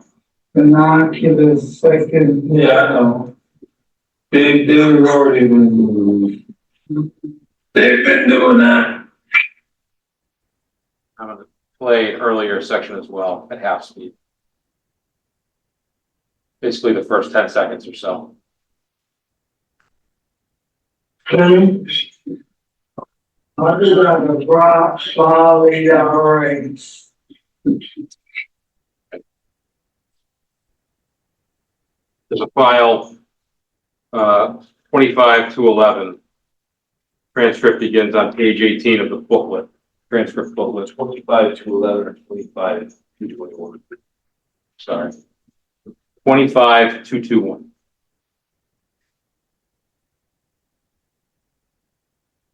Again, I'm just going to do the voice exemplar one more time.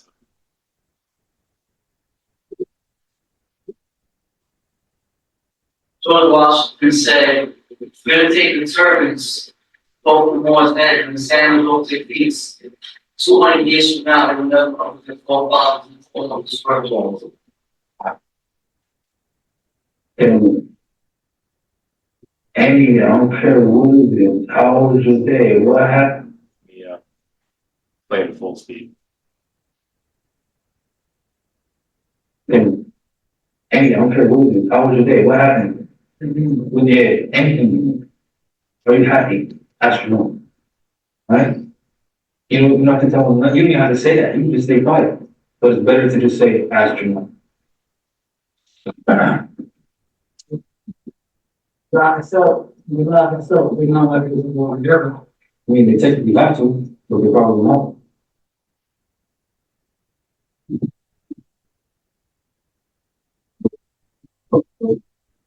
But they got the power to do it, so they're doing it. It would be different if we could call enforcement. We can't, because we're not even fucking trained. We can't even train. Go to a pro. Keep that up.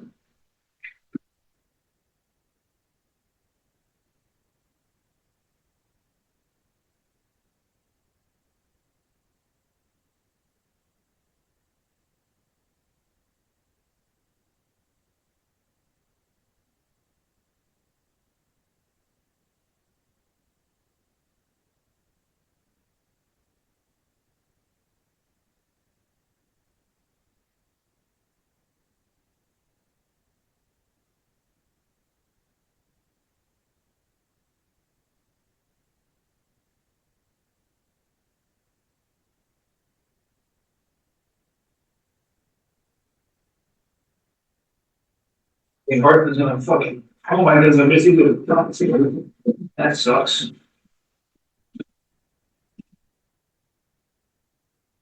That's too. So the risks you both take for freedom. How we doing? How we doing? We good? We get down here very good. All right, was appreciate it. All right, peace. We good? Huh? Oh, you don't like it. Oh, okay. His brother and brother is not the night in my. You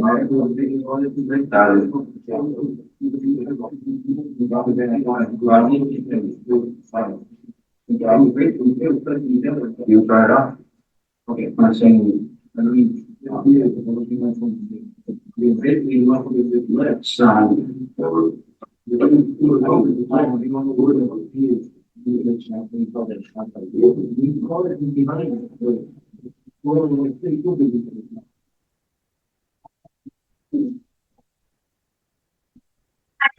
please, I don't know, whatever you want. Oh, we're just trying to figure out the identification card that we have and things like that. So we want to talk to them or not? Oh, no, I'm saying Moors have identification on them. That's, you know. Okay, I'm imagining. Yeah. Yeah.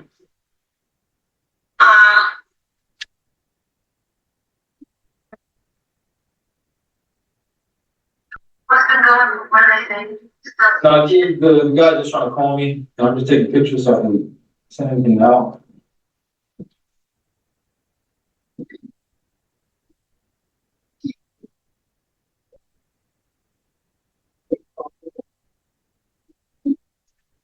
Well, some of the words in the chat, they keep people last time else that make them aware. Yeah.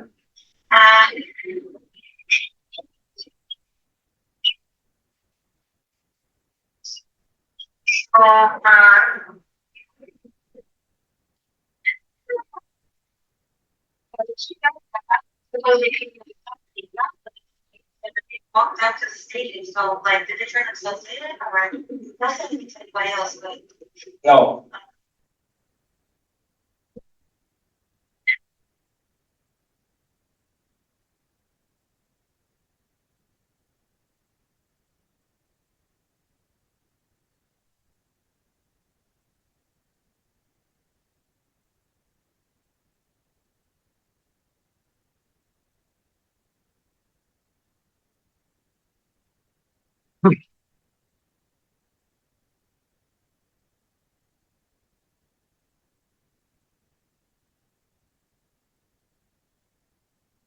Photograph, tell me if you recognize it, if so, how.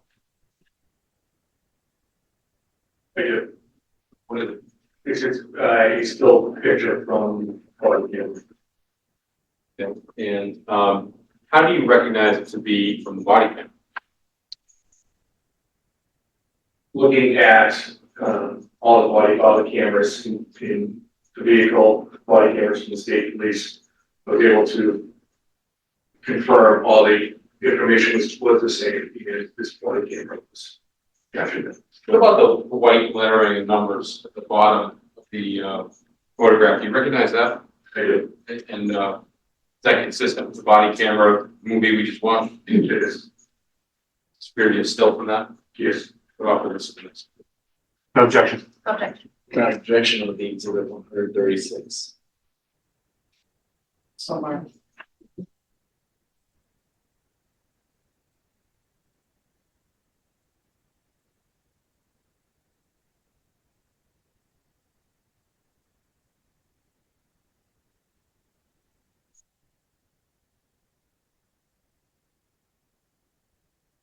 Publishing that to the jury. You see that there appear to be two individuals looking at in the direction of the camera on the left side of the picture. Yeah.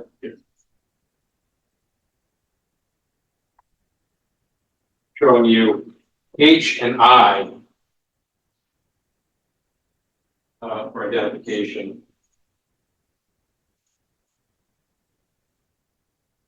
Recognize those items. Yeah. Like, what are they? These are digital still photos from the video from the body camera. Not the one we just watched, from the same body camera that you download the video from. Yes, They appear to be just stills from those movies. that's correct. Looking at these, do you recognize the vehicle to the right? I do.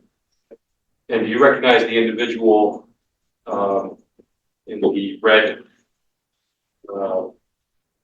head covering to the rear center of the Yeah, I do. was that one of the individuals you interviewed? Yes. Do you know which one? This is the actual. Offer these as the next two exhibits. See them. Oh, I'm sorry.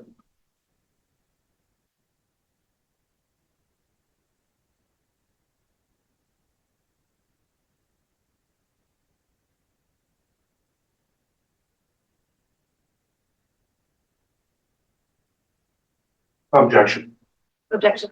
Without objection, exhibit H for identification will become exhibit 137. Exhibit I for identification will become exhibit 138.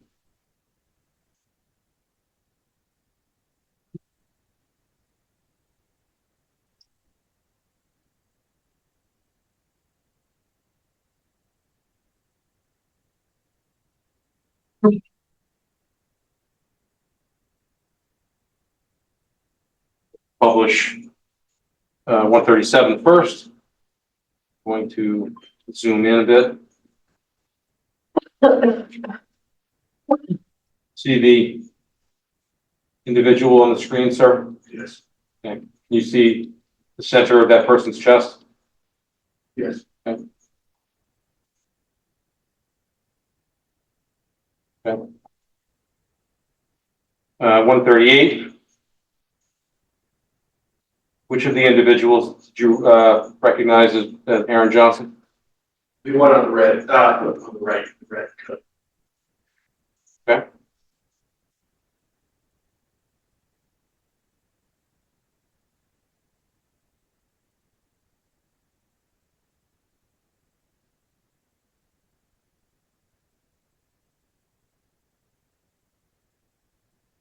How many do you know what these items are?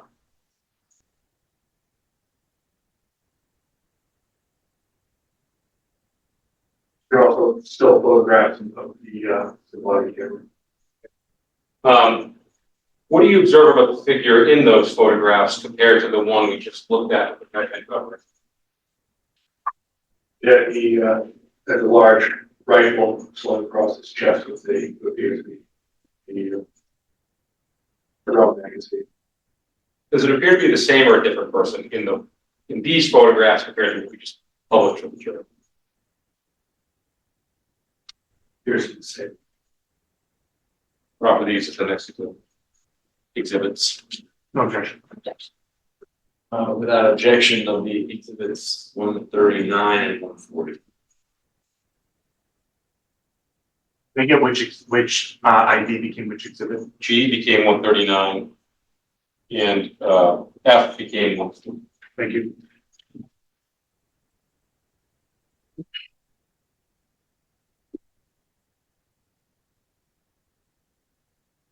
Publishing the news with the jury.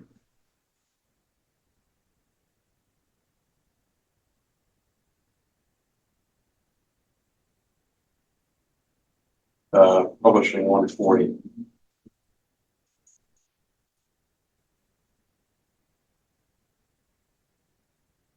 You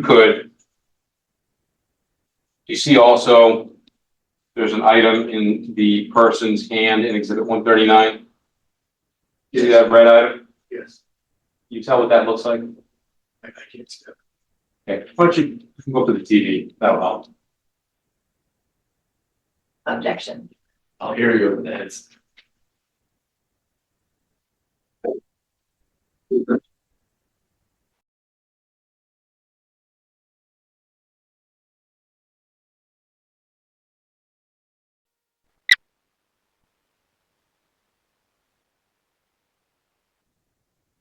For your review of the body cam footage recovered from that camera, that body camera earlier, did you observe any videos or images that appeared to show the relative positions of where the user and his camera and his vehicles were compared to, say, the police vehicles?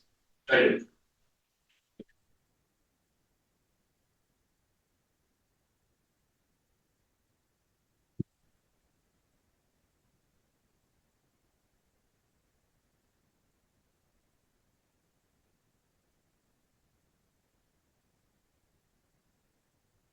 Give you these 3 photographs. You know what those are? You identify them? Yes. These are still photos from the body cam. And there's 3 of them, so let's go for a second, third. The first one, if you could just give a general description for the record of what you're looking. You're looking southbound in the northbound lane, Route 128, 95. In breakdown lane is a state police cruiser, marked cruiser with the overhead white lights on. In front of that, I would estimate 20 feet roughly, is the black transit van. And approximately maybe 200 feet plus, give or minus, behind that is northbound lane are 2 armored vehicles from the state police. Southbound. This is the northbound lane. Right, we're looking south on the northbound. All right, I'm with you. All right, next page, what are we looking at? Looking at another state police armored vehicle that's in the southbound lane. And so that's basically across the way from the camera's position. It's directly across from the van. Okay. What's the last page? Last page, you're looking from looking northbound in the northbound lane, breakdown lane of the armored vehicles way off in the distance. Very hard to see them now. Sort of almost at the horizon. So, rest of it, yes. Well, produce the next exhibit collectively stated together. Objections? Cases. Can I hear on the list for device? Okay.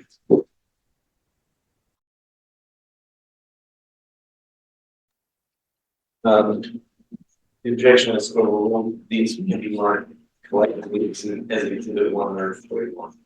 Madam Clerk, may I borrow your seat? Okay, you got it.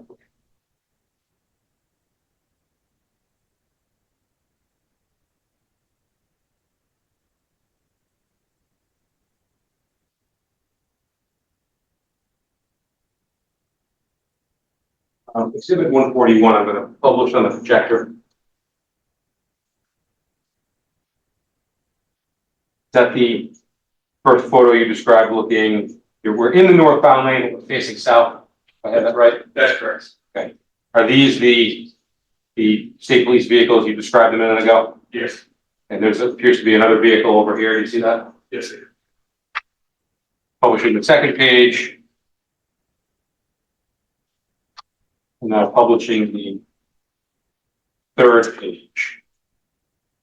The one you described as we're in northbound, we're in the northbound lane, we're looking north. Yes.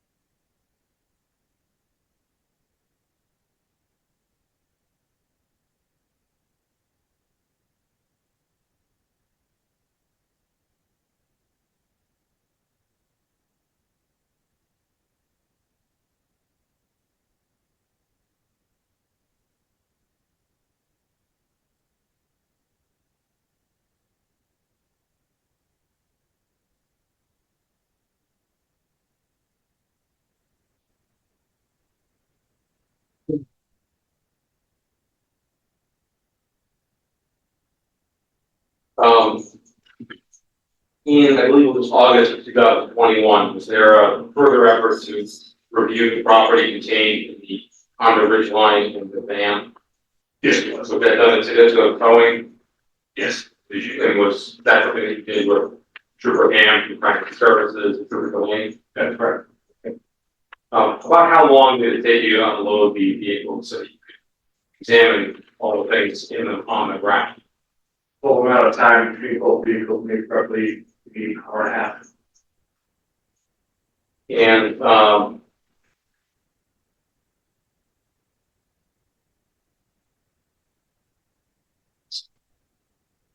did you observe any, types of, clothing in there? Yes. What types of clothing?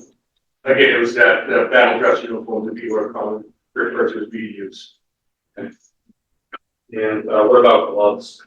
It was gloves, it was, knee pads, Kevlar helmet, like ballistic helmets, military.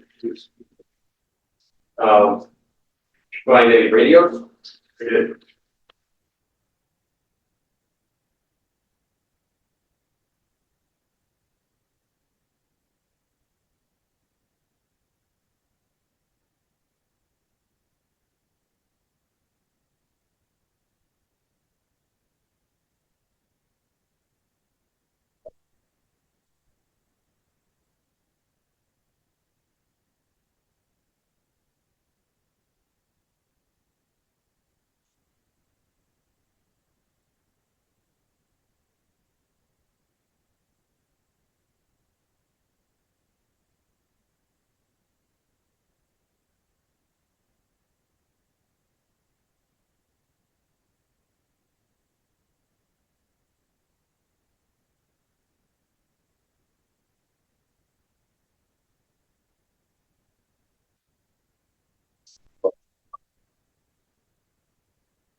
That's good. Yeah, they did. Why do you recognize her? How? This is, property that was taken out of both vehicles. Are any of the items you just described visible in this photograph? Yes. Which types of items? BDU, clothing, gloves, radios, Kevlar helmets. This is the next. Objection. Objection. That objection will be exhibit 142. Omar.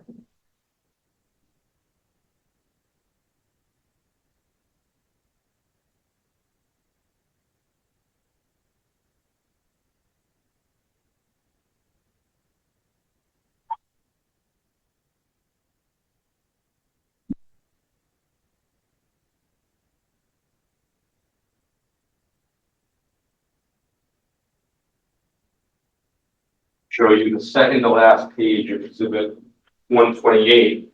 Direct your attention to the orange object to the right hand side. You see that? Circular looking. Yeah. Yeah, it does. Do you know what that thing is? Appears to be a gun block. Do you have a sense of how long it took you and the two troopers to unload everything such that that item could be discovered in the vehicle? I estimated an hour and a half for both vehicles, so there's a lot of items in there, and there's a very stack on top of, so it took a while.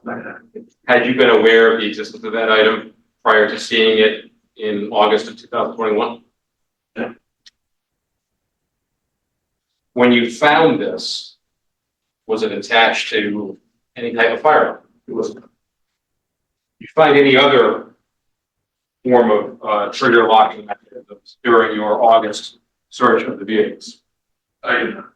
What about locking cases? Yeah.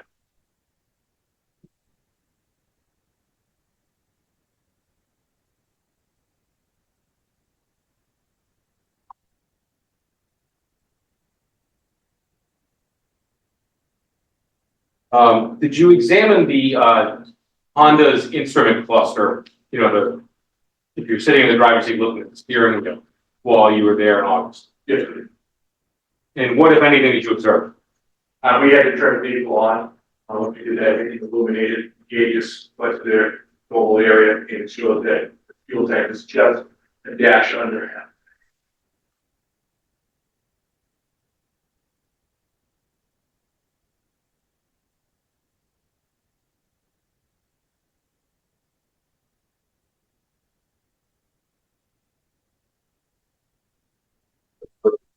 a picture of the dash on the rig.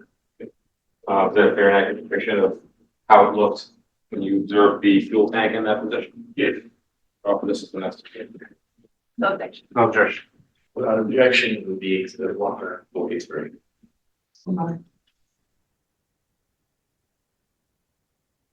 Trooper, in your time with the state police, have you become familiar with the approximate distance Wakefield is from the city of Pawtucket, Rhode Island? But that, again, just approximate. Approximately maybe 50 to 60 miles. And driving at the speed limit, not counting for traffic, approximately an hour or so distance. Roughly. Your Honor, can you heard of what advice is 3 minutes?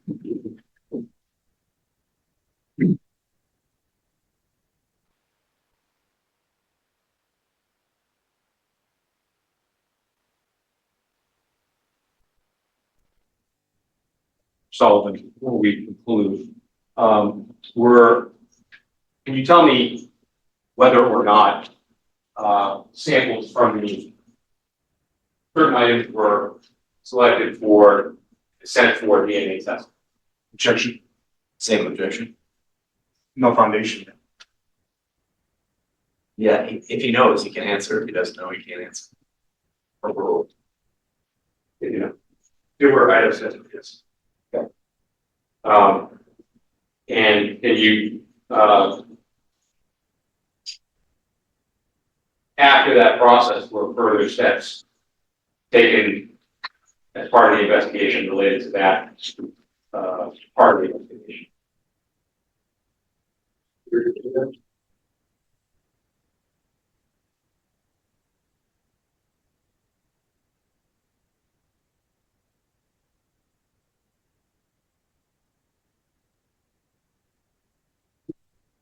Subsequent to that, did you become aware, yes or no, whether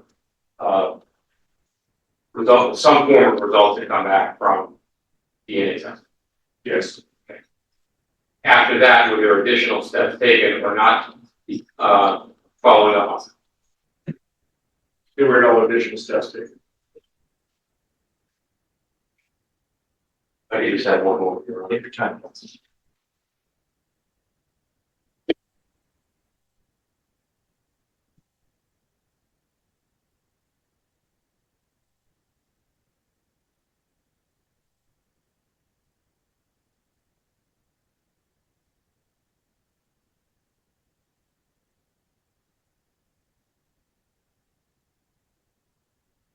I think further forward. Cross examination. No cross for this group, Your Honor. Thank you. Let's raise the vote.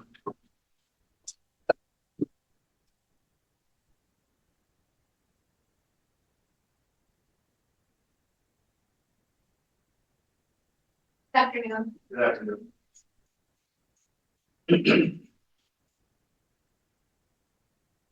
All right, I'm gonna backtrack and ask you a couple of questions about the transcript you were testifying about. Okay? Yeah, but the questions won't be that deep. So you mentioned that you, as part of your investigation in the case, you interviewed Aaron Johnson. That's correct. And how long did that interview last? Roughly an hour. And then you also said you interviewed Yvonne Alcaraz. That's correct. And how long did that interview? Roughly 30, 35 minutes. And then finally you said you interviewed Robert Rodriguez. That's correct. And how long did that interview last? Roughly an hour and a half. Now you never spoke with Omar Antonio, did you? No. And you never spoke with Conal Pierre, did you? No. And you never spoke with Wilfredo Hernandez, did you? No. Okay. That transcript was prepared by the prosecutor, right? That's correct. And then it was provided to you, Yes. right? And then you reviewed it and to indicate whether you agree with what the prosecutor had prepared or not, right? Yeah. Yes. You didn't prepare that. So the record is clear, I think in the record, when you say about this one, I gather there's no dispute that it's the one that was circulated as a chalk to the jurors. That's correct. Is that right? Yeah. Very well. By the way, have we marked that for identification? ZZ right now. So it's included ZZ for identification. It's first. And the clips that we watched earlier during your direct exam,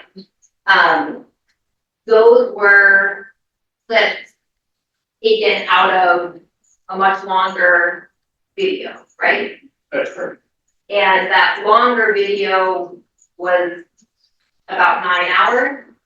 I don't have the exact time. Roughly. Okay, but approximately 9 hours? Okay. And you mentioned that the timestamps on those clips were off. Yes. So the clips that we watched, do you have any idea when exactly those various clips happened or not because of the timestamp?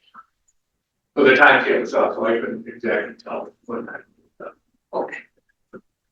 And in those, in the clips that we watched, none of the individuals portrayed in those clips were wearing gloves, right? Objection, Your Honor. I think so.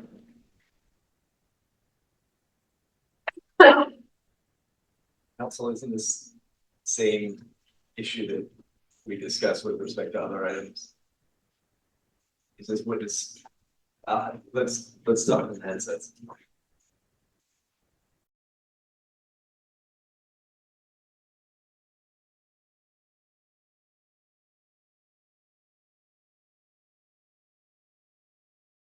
You have the transcript that was marked for identification in front of you. That was the one ending in 22011.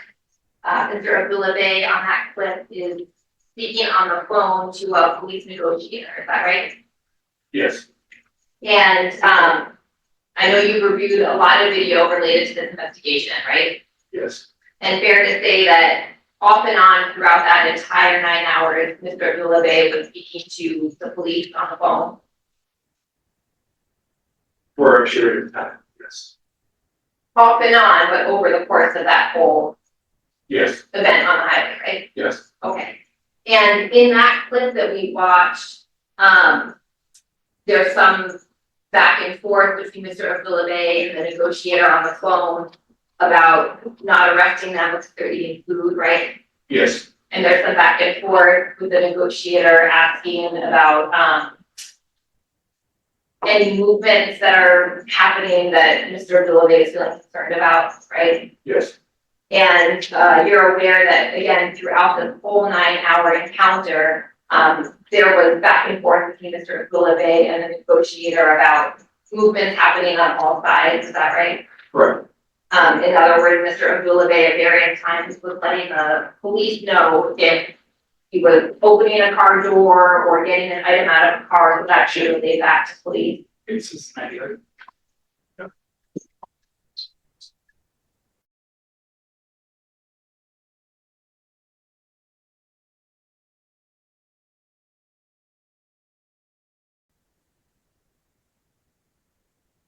Okay, I remember the question I did have.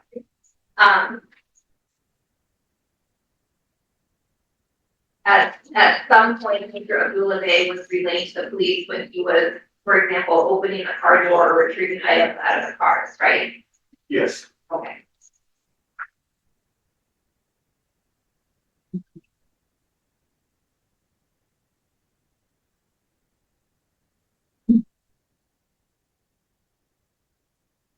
Did you ever come on July 3rd?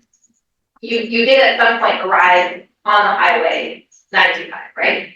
I was at 95 at Okay. So what else was there when you were at 95, Route 95 at 93? there was a Park State Police Cruiser. We stopped there. And from that point, I drove to the state barracks. Okay. So you didn't get any closer to where the Honda Ridgeline and the Ford Transit van were at that time? Okay. Were you aware that there was a large police presence that had responded to the scene? Yes. Okay. And were you aware that the whole interaction and police response was also being reported on the news simultaneously? Not at that time. Is that what you learned later? Yes. Okay. And were you aware that, in fact, an alert had gone out to all residents in Wakefield that something was happening on the highway? Eventually, I learned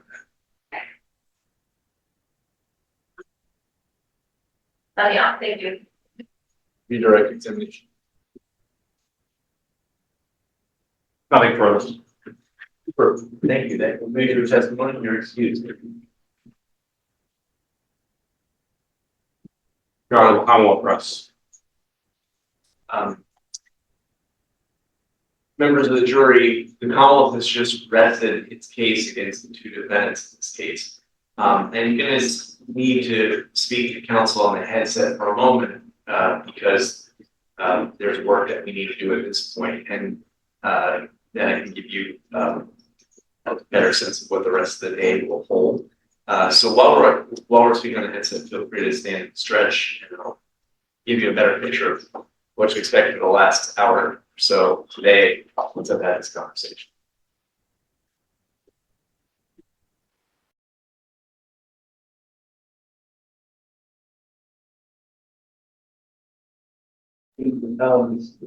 I've consulted with the attorneys, and we all agree that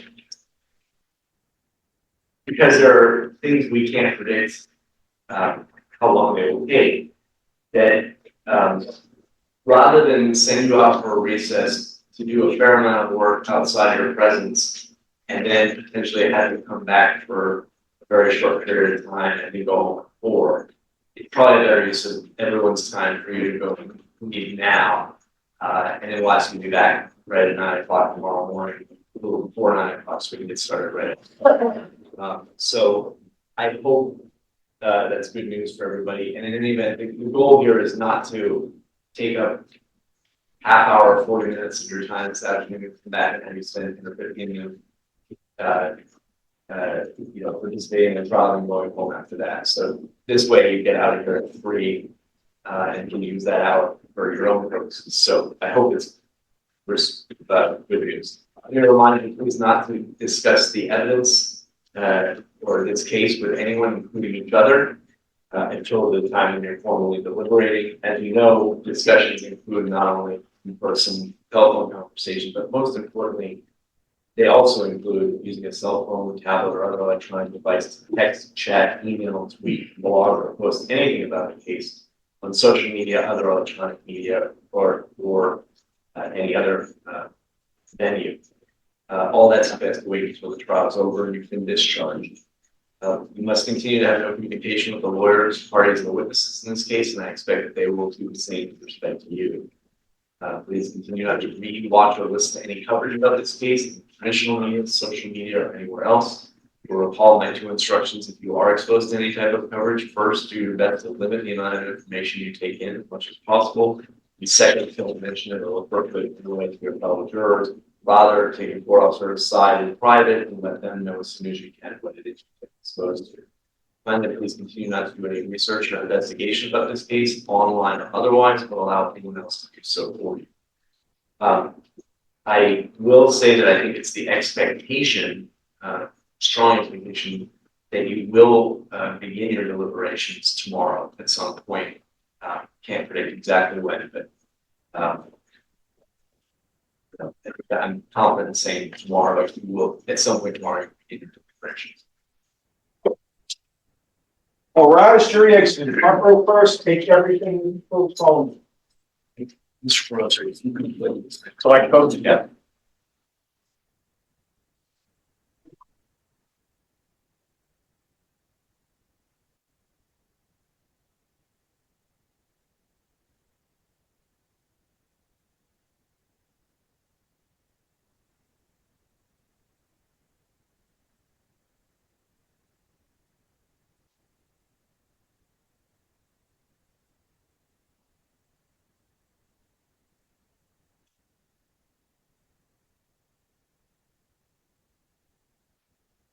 court remains in session. I did want to check whether anyone, and I mean anyone, outside of the gallery, needs a brief recess for personal matters. I'm happy to take. That's okay. Sure. So we'll do it the way we've been normally doing it, which is just everybody move as quickly as you can, check back in when there's no when you're ready, and we'll come right back out.